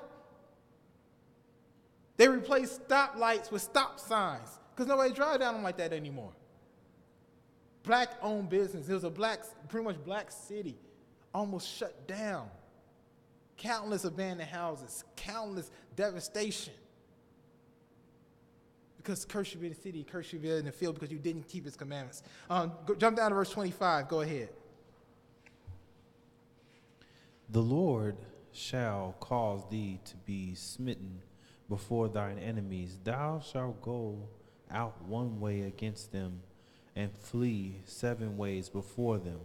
And thou shalt be removed unto all of the kingdoms of the earth. All right, so did we migrate to America? No. Did we go past the Statue of Liberty and look at the beautiful blessedness of this great country where we can, pull up our bootstraps and take from nothing and prosper? The American dream, was that us? No. It said what? Removed. Meaning you did not migrate here. You were forced here. We can't pull up our bootstraps. We got to pull up our shackles after we get them off, if we can get them off. Whether it's shackled physically or shackles mentally. And that's where he is right now. But the Lord said, you shall be removed into all nations, all kings on the earth. That's why we're everywhere. How did they get there in Jamaica? Slave ships, picking tobacco. How we get there in Spain? Slave ships. We were a worldwide commodity. Everybody had a piece of us. Everybody, including Indians. The ones we be like, oh, well, the Indians, they would do that. No, they had slaves too. Them too. Indians and Native Americans, both of them in America had them. And white slaves. Teaching the black slaves their language. So, yep. So let's see. Verse 20. We'll read verse 26 because this is a real one that hit home. And thy Carcass. carcass shall be meat unto all fowls of the air, and unto the beast of the earth, and no man shall fray them away. Y'all heard that song, Strange Fruit? What was that strange fruit talking about? Hanging black people, right? We were hanging from trees. Who got us down? Probably nobody. Birds and animals eating us while we laying on the ground for being lynched. Nobody afraid them away. We were like roadkill to them. This is real specific, isn't it? Very. I mean, Let your chain hang you know, low. this is what the Bible, right? This is the Bible, right? You know, God's Bible. See how powerful this book is? The Lord is, and when the Lord told us this, we weren't even in the promised land yet. We were still in the wilderness. He said, look, this is going to happen to you if you don't keep his commandments. And we did not keep his commandments. Let's read verse 29. And thou shalt grope at noonday, as the blind grope in darkness. And thou shalt not prosper in thy ways, and thou shalt not be only oppressed and spoiled evermore, and no man shall save thee. So who's more oppressed than us? Has anybody gave us reparations? No. Nope. 40 acres and a mule? No. Nope. The 40 acres and a mule? Oh, yeah, they took that. Yep. Without our consent. I'll read verse 30. Go ahead. We'll add this in there too.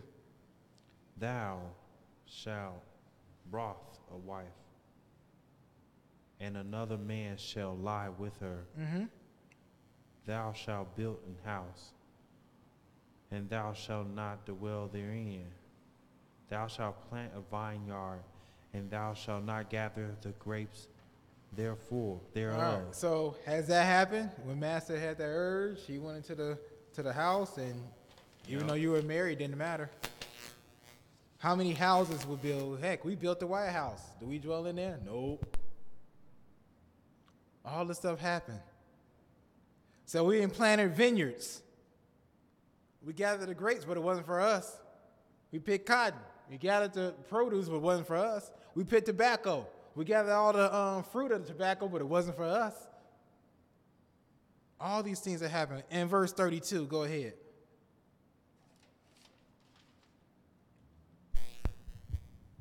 Thy sons and thy daughters shall be given unto another people, and thine eyes shall look and fail with longing for them all the day long, and there shall be no might in thine hand. Yep. So that has happened. I always go to Roots. Remember Kunta named his daughter what? Kizzy. And what do Kizzy mean? Stay put. But what happened when Mr. Brady decided he couldn't afford Kizzy?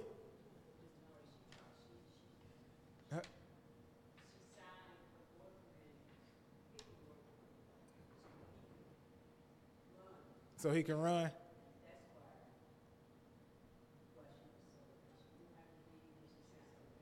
Oh, yeah.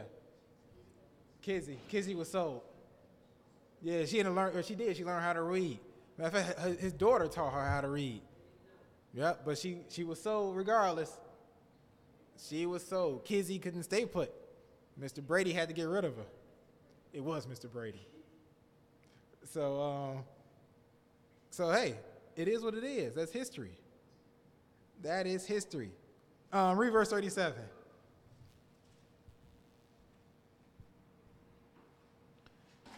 And thou shalt become an astonishment, a proverb, and a byword among all nations, whether the Lord shall lead thee. All right, remember when it says that the name of Israel should be no more in your remembrance?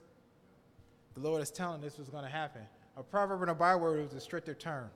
Thus, why we called colored, Negro, African American. Yep. All that stuff. That's why we have no real name anymore. When they say they're going to do all that stuff, we allowed this.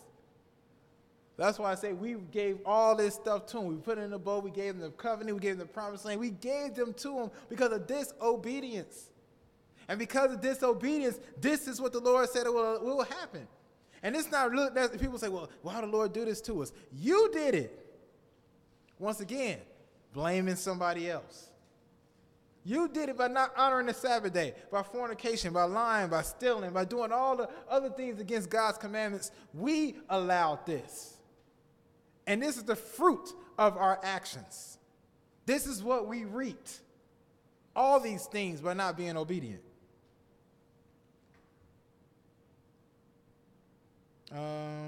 We can skip 41. It says the same thing we already read.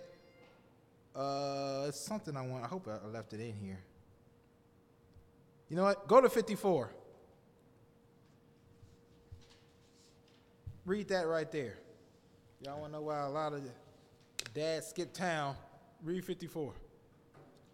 So that the man that is tender among you and very delicate, his eye shall be evil towards his brother and towards the wife of his bosom,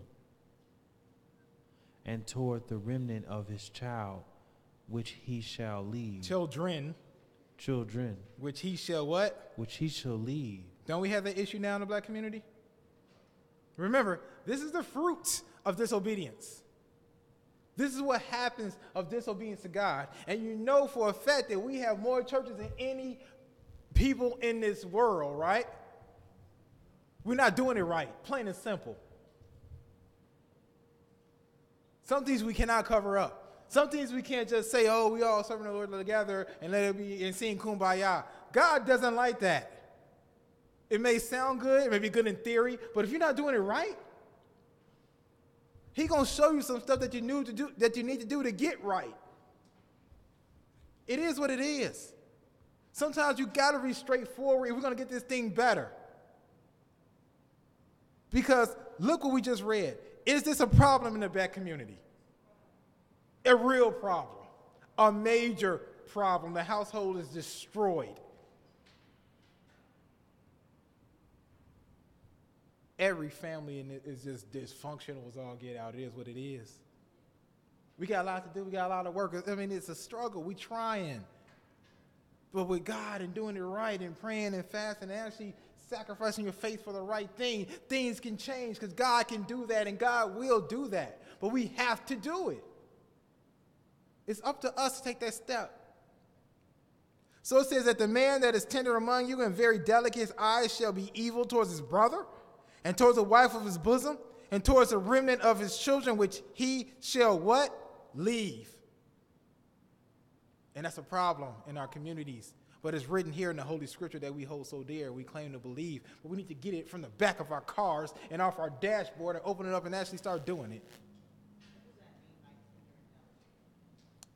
He was humble and he was meek. Wow. Huh? What does it mean by tender and delicate? He was humble and he was meek.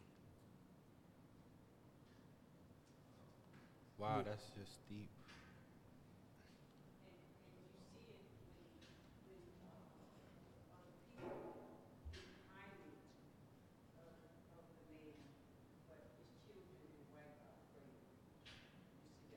Yeah. Because he's not tender and delicate anymore.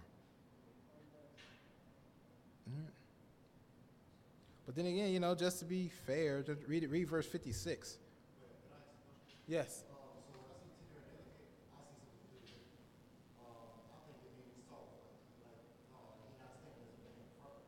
Mm-mm. Yeah.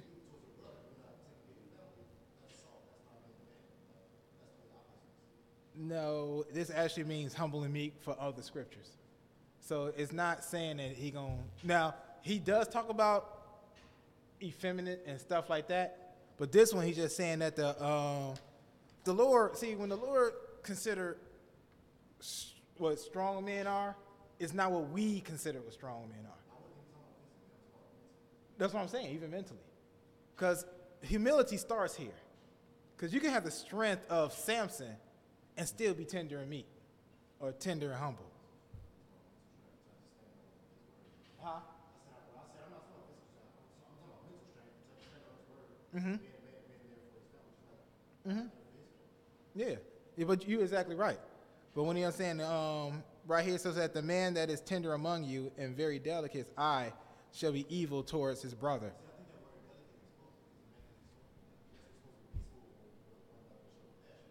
Well, you say that man shouldn't be delicate.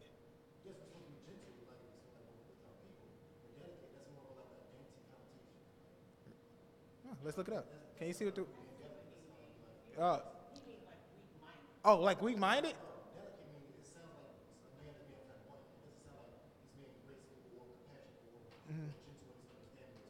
Yeah. Oh, kind of like. Yeah. Go ahead. Go ahead.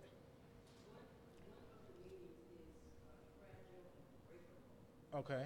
Easily broken. And you know, a lot of men, they appear strong, but they're very sensitive. Mm-hmm. Very, very sensitive. But they look strong. Mm-hmm. Fragile. Yeah. Easily broken. Damaged. Like an eggshell. Yeah. Sometimes talking to some people, it's like talking, just like an eggshell. You're afraid of it. Yeah. They will blow up. So what would you?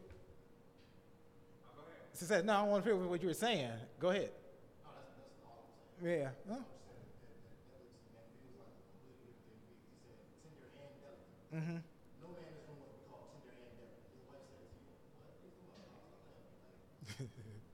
Yeah. Mm-hmm.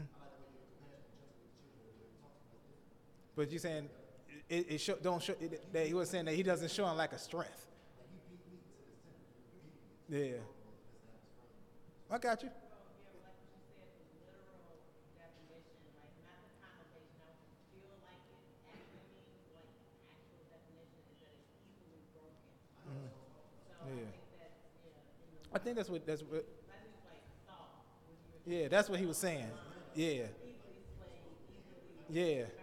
Yeah, I got you. Cool. Yeah. And tender, it means to show gentleness and humbleness. That's the humility right there. Right. Okay. He shows it to other people outside the household. Yeah.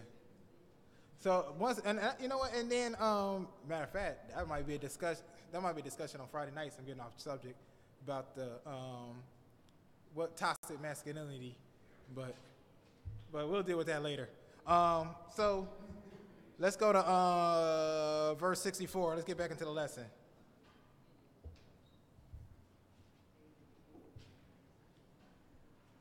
You said 57, did you want 64. No, we just gonna go to 64. Okay.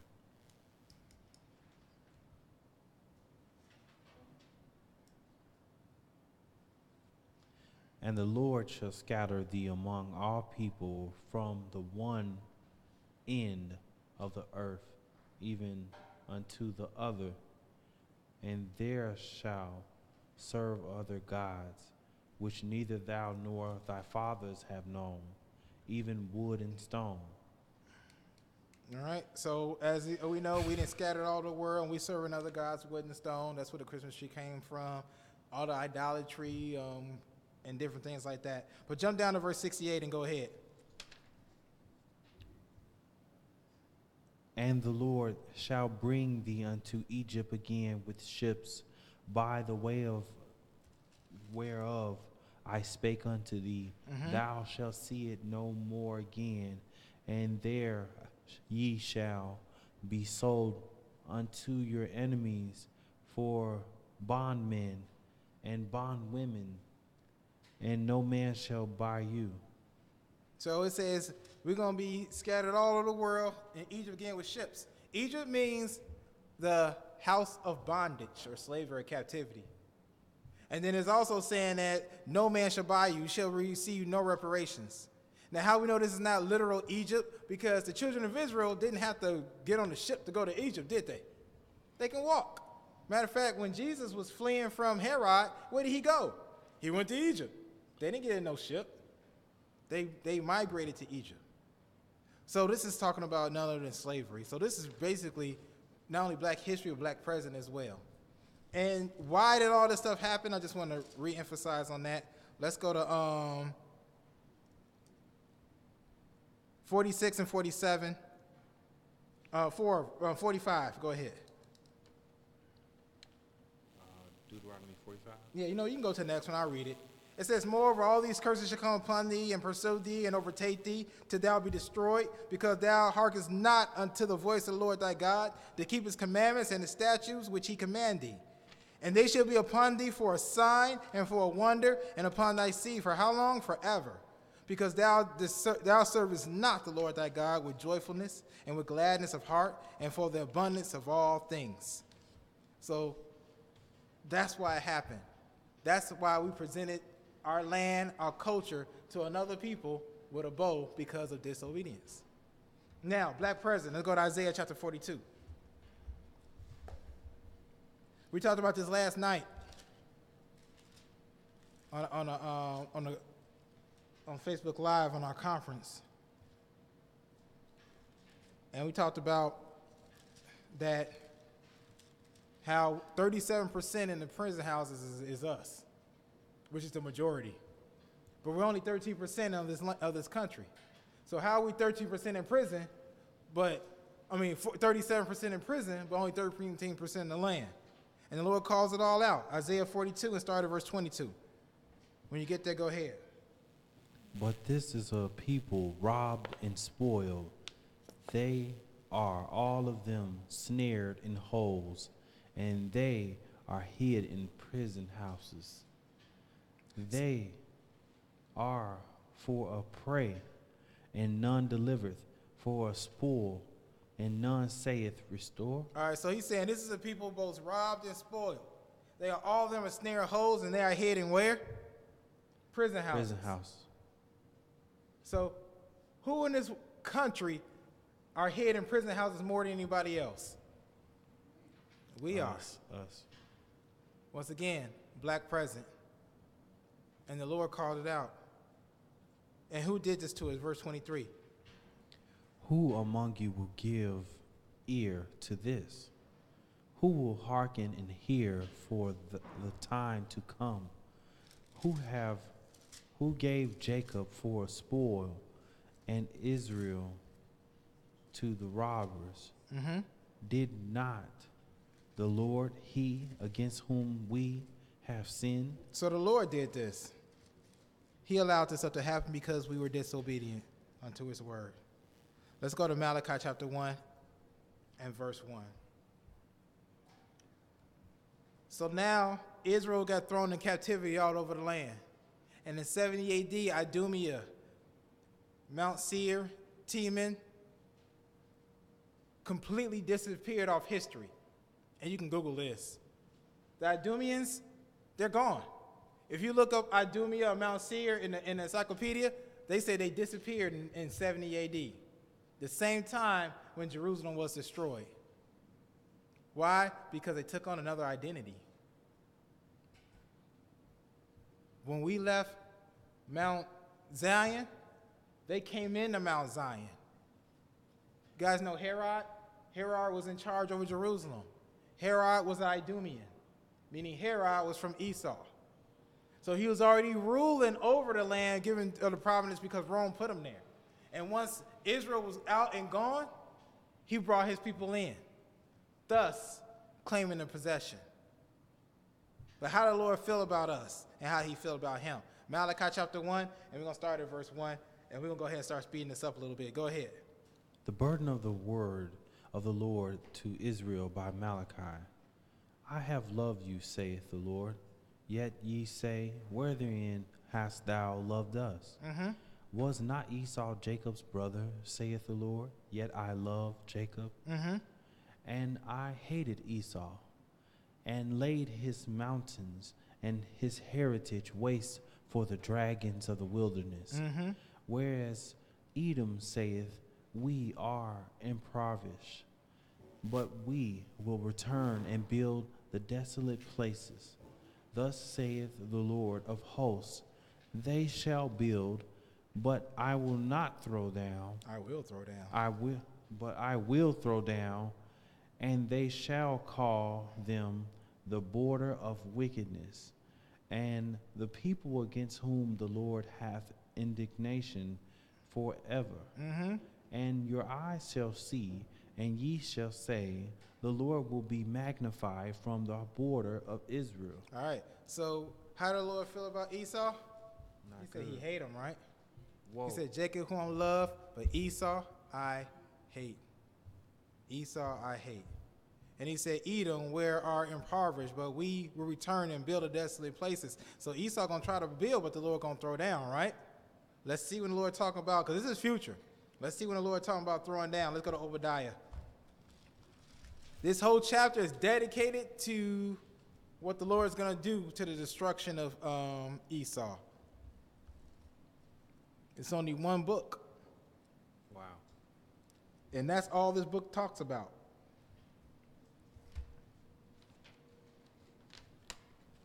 Obadiah.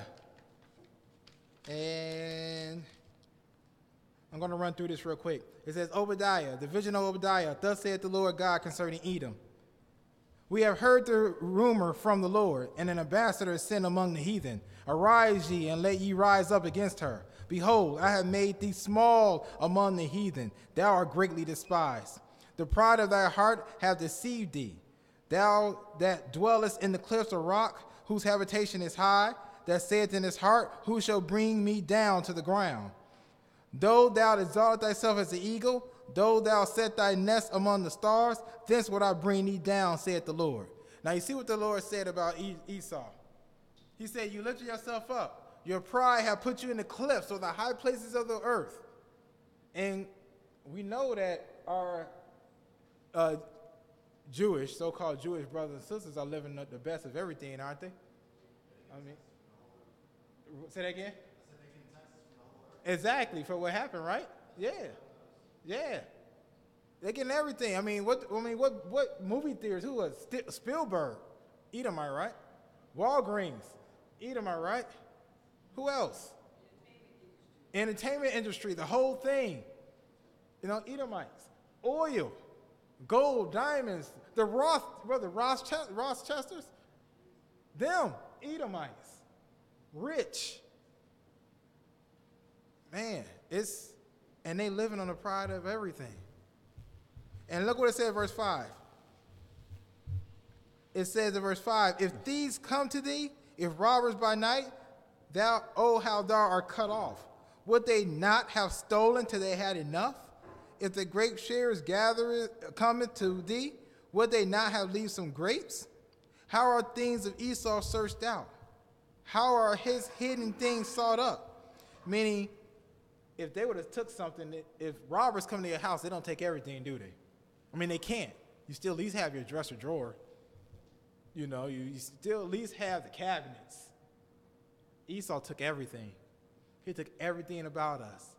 Everything and made it his own. Tweaked it, changed it, but he made it his own. And the Lord is angry with him about that. Let's see. Verse 7, he said, and the men of thy confederacy have brought thee even to the borders. Who is the men of the confederacy? Moab and Ishmael. The men that were at peace with thee have delivered thee and prevailed against thee. They have eaten thy bread, have laid wound under thee. There is none understanding in him. He said, shall I not in that day, said the Lord, even destroy the wise men of Edom and the understanding of Esau? And thy mighty men, O Teman, remember Teman, shall be dismayed to the end of that every one of the mount of Esau may be cut off by a what? Slaughter. Why? For thy violence against thy brother, who? Jacob. Shame shall cover thee, and thou shalt be cut off for how long? Ever. In the day that thou stoodest on the other side, in the day that strangers carried away captive his forces, and foreigners entered into his gates, and cast his lot upon Jerusalem, even thou was as one of who? Them. Yeah. So where are they? there in our land. When Rome came and took us in captivity in 70 AD, they took our land. And you can read the rest of this. It says, thou shalt have not entered into my people in the day of their calamity. Yea, thou shalt not have looked upon their affliction in the day of their calamity, and nor have laid hold on their substance in the day of their calamity. They took all their stuff.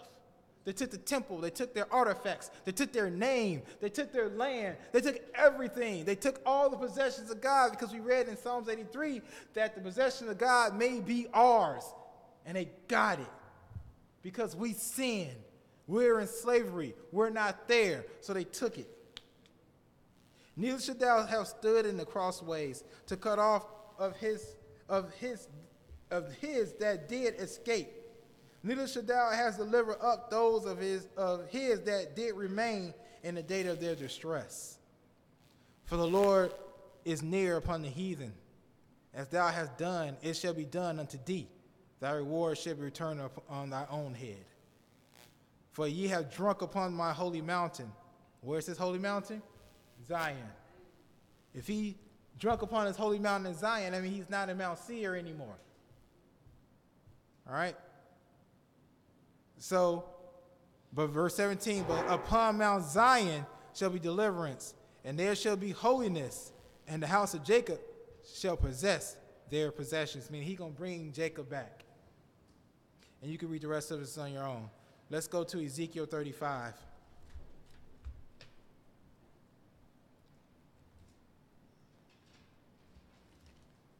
So right now, Esau is in the land of Israel, and Jacob is in where? Slavery, all over the world. But there's going to come a time when the Lord going to cause all this stuff to end. Matter of fact, you can read Ezekiel 35 on your own. That's talking about more that the Lord is saying what he's going to do to Esau.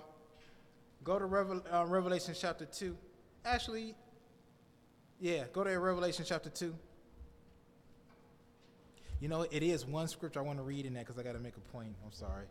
Ezekiel 35.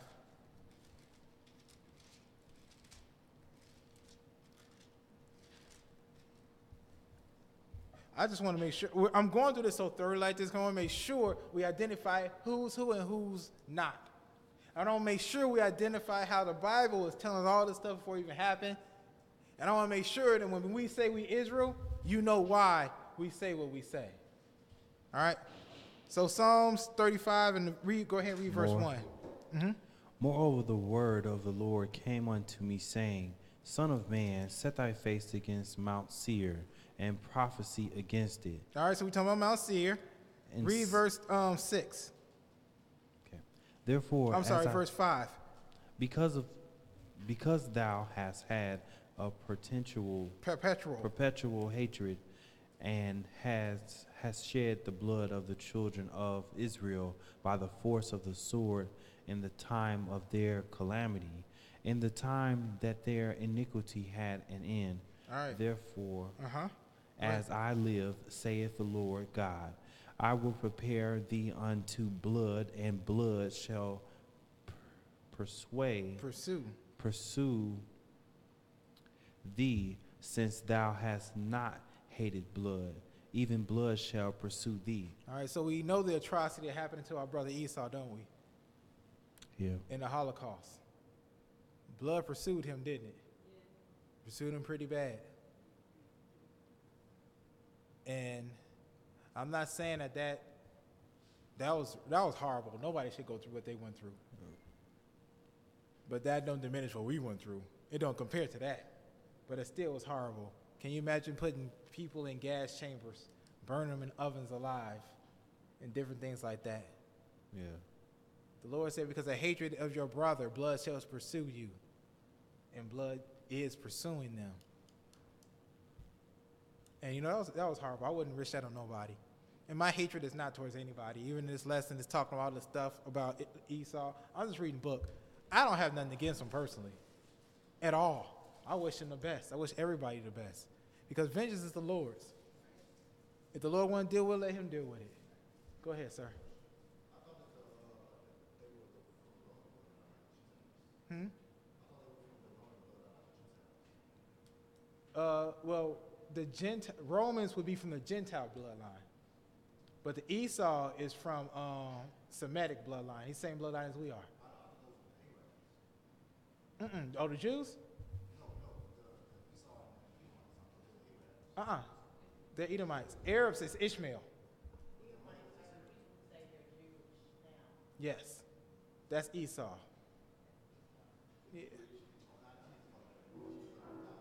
Hmm?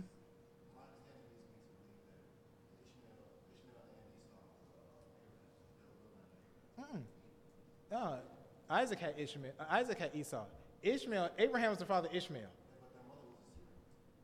Their mother was, yeah, Egyptian. she was. No, that's why I said earlier that the seed is carried with the father. The mother doesn't carry the seed. You are what your dad is. So if your dad is Israelite, you are Israelite no matter what your mother is.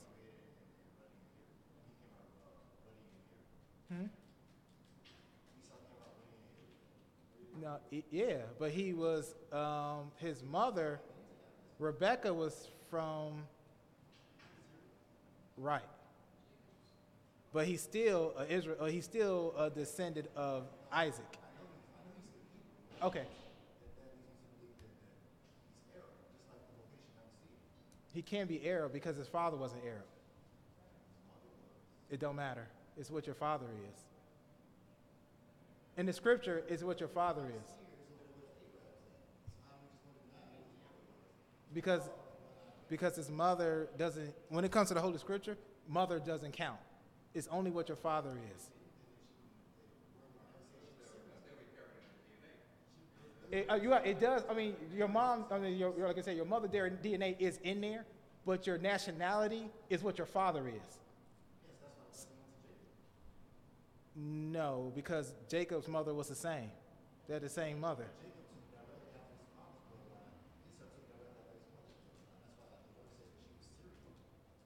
It doesn't work like that.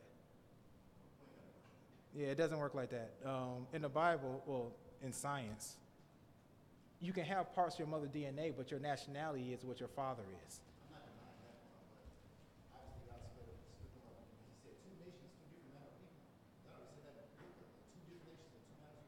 Hmm.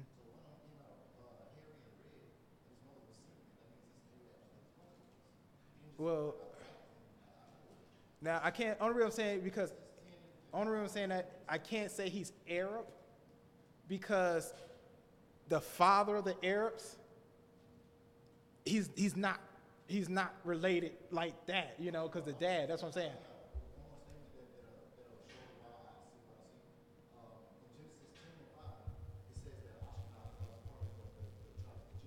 Hmm. You talking about Ashkenazi Jews? No, they're not. They're Gentiles. Yeah. Right. Right. Yeah, they're Gentiles. Right. Okay. Because the Bible now, see, what you're talking about now is something else that goes into other history. Now, when the Jews were dispersed before they came back in 1948, they did mingle with the Germans and they did mingle with other nations. So they did bring some of their other nations with them. Now I'm talking about the true ones. I'm not talking about the ones who tagged along. Because you can't say everybody in that land is an Ashkenazi Jew. Just because. Right, but it wasn't the mother. That was still the father, what you're saying. Even the Ashkenazi Jews, the Ashkenazi was the father. So even it wasn't the mother, like you're saying. That came from the father. Matter of fact, the Edomites changed that to say the mother for that very reason. They even rewrote things to say that it's according to what your mother are for that very reason. Before that, it was for the Jews.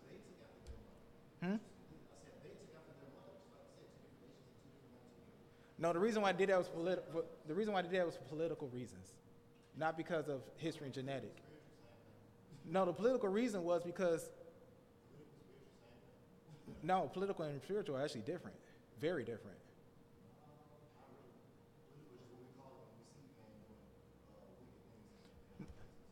spiritual.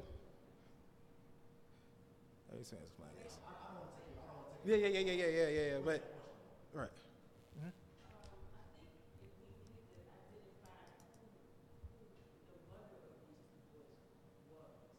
Did Sarah send her servant to her family's country to select or get Rebecca and bring her back to Isaac?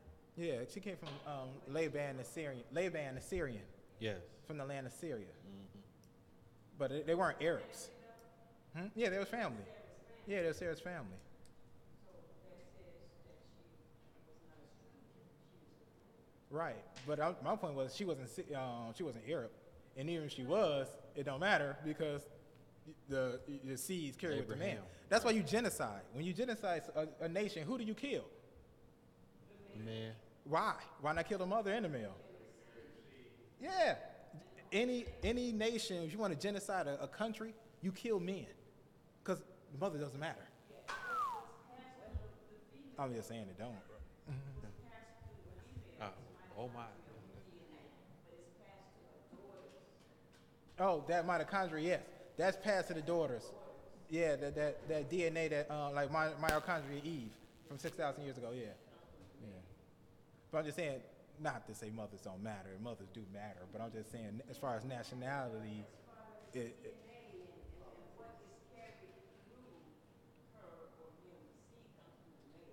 right. So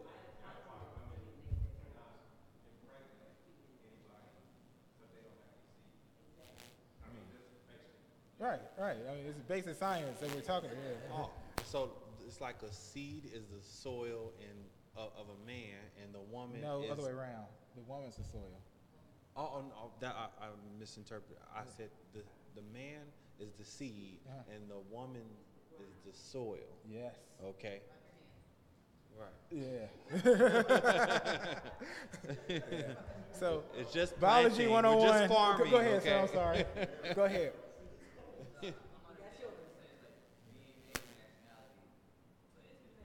Uh-huh.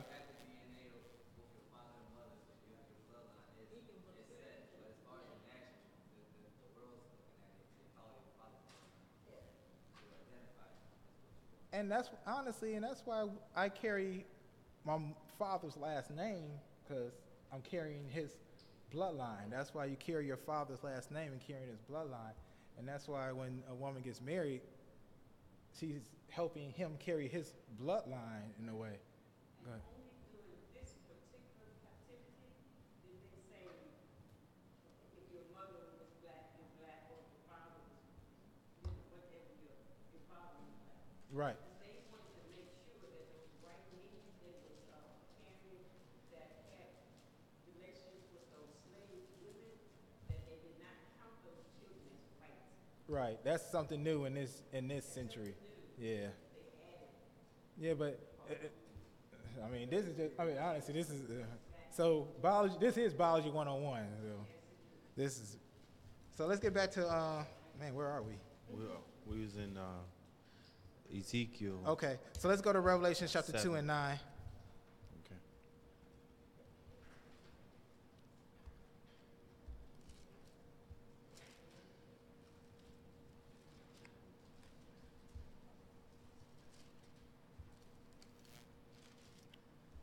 Revelation chapter 2 and 9. We're gonna start in verse 1.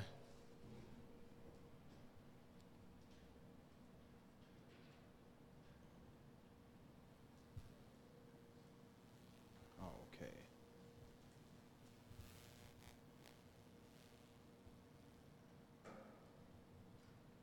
So second chapter. Yep. Revelation 2 and verse 9.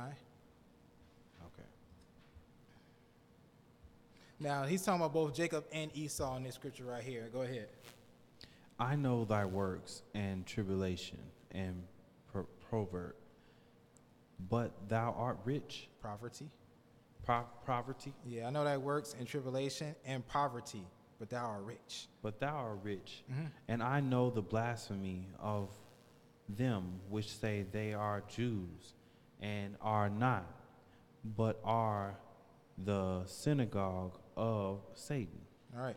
So Jesus is talking about both Jacob and Esau here. He said, I know their tribulation, I know their poverty, but thou art rich. Who has more tribulation and poverty than us as a people? But we are rich. Why? Because we are the children of God. And he said, I know the blasphemy which say they are Jews and are not, but are the synagogues of Satan. Now this is what the Lord says. And if the Lord calls synagogue of Satan, they are who they are. All right, let's go to Matthew chapter 24. You can read verse 30, Isaiah 33, Isaiah 63, and Revelation 19. That's basically talking about when the Lord is going to do exactly what he said in Obadiah. How he's going to come with his vesture dipped in blood. And it lets you know whose blood it is. Because in Revelation 19, he said the sky going to roll back, and I seen one coming like the Son of God, his vesture dripped in blood. Isaiah 63 tells us that's the blood of Idumea. Esau, exactly. But Matthew chapter 24, when we going to go home? This is Israel's future. Matthew 24, and we're going to start at verse 29, because he said, we shall be in captivity till the times of the Gentiles be fulfilled. Matthew 24 and verse 29. When you get there, go ahead. Immediately after the tribulation of those days shall the sun be darkened, and the moon shall not give her light, and the stars shall fall from heaven, and the powers of the heavens shall be shaken. And then shall appear the sign of the Son of Man in heaven. And then shall all the tribes of the earth mourn, and they shall see the Son of Man coming in the clouds of heaven with power and great glory. And he shall send his angels with a great sound of a trumpet, and they shall gather together his elect from the four winds, from one end of heaven to another. All right. So what he's going to do, he's going to gather his elect from the four winds of heaven, from one end of heaven to the other, after tribulation. Because once tribulation is over, that's when the time of the Gentiles is over. And he's going to gather his elect. Let's go to Isaiah 11. Let's see what that's going to be like. And this lets us know that the people who in the land say they're Jews now aren't the real ones. For the simple fact that this is what's supposed to happen when the Lord gathers his people. And this is why it's going to be a blessing for all the earth when the Lord gathers his people. Isaiah chapter 11 and verse 6. When you get there, go ahead. The wolf also shall dwell with the lamb, and the leopard shall lie down with the kid, and the calf and the young lion and the faulting together, and the little child lead them. All right. So there's going to be so much peace on the earth that even the carnivorous animals won't eat each other. Wow. Verse 7. And the cow and the bear shall feed. Their young ones shall lie down together, and the lion shall eat straw like an ox. Are lions eating straw like an ox now? Wow. Nope. Lions are eating the ox now. Yeah. But when the Lord come back, that's how much peace is going to be on this earth, because this is going to be during his eternal rest. Verse 9. They shall not hurt nor destroy in all my holy mountain, for the earth shall be full of knowledge of the Lord as the waters cover the sea. That's how much peace is going to be. Exactly how much peace is going to be. And that's what we're looking forward to. Now, this is what's going to happen when he bring his people back into the land. Jump down to verse 15 and go ahead. And the Lord shall utterly destroy the tongue of the Egyptian sea, and with his almighty wind shall he shake his hand over the river, and shall smite it in the seven streams, and make men go over dry shod. All right, so he's going to be parting seas again for us to go home. We have seen nothing like this. Even when the people of the land, or even when Esau said he's going to be back in the land. Nothing like this. Verse 16. And there shall be an highway for the remnant of his people, which shall be left from Assyria, like Assyria, like as it was to Israel in the day that he came up out of the land of Egypt. And that's how it's going to be the second time on that grand scale. That's what we got to look forward to. That's Israel's future. And we saw Esau's future. And it's not too bright for them, but it looks good for us. Revelation 3 and 9, and this will be it. The Lord's going to tell us one more time.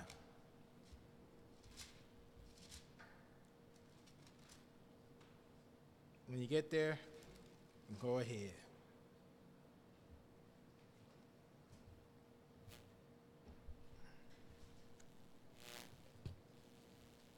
Behold, I will make them of the synagogue of Satan, which say they are Jews and are not, but do lie. Behold, I will make them to come and worship before thy feet, and to know that I have loved thee, because thou hast kept the word of my patience. So he says, and behold, I will make them in the synagogue of Satan, which say they are Jews and are not, talking about Esau, and I will make them come and worship before thy feet to let you know I have loved thee, talking about Jacob, because he said, Esau have I hated, but Jacob have I loved. And that's Jacob and Esau, the tale of two brothers. I hope you got some understanding in Jesus' name.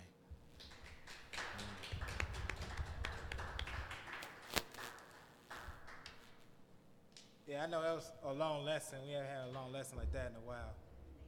Huh? What? Oh, thank you for people watching. I haven't got situated yet. I'll tell them in a second. I want to sit down. All right. But yeah, I just want to thank those who are watching us online.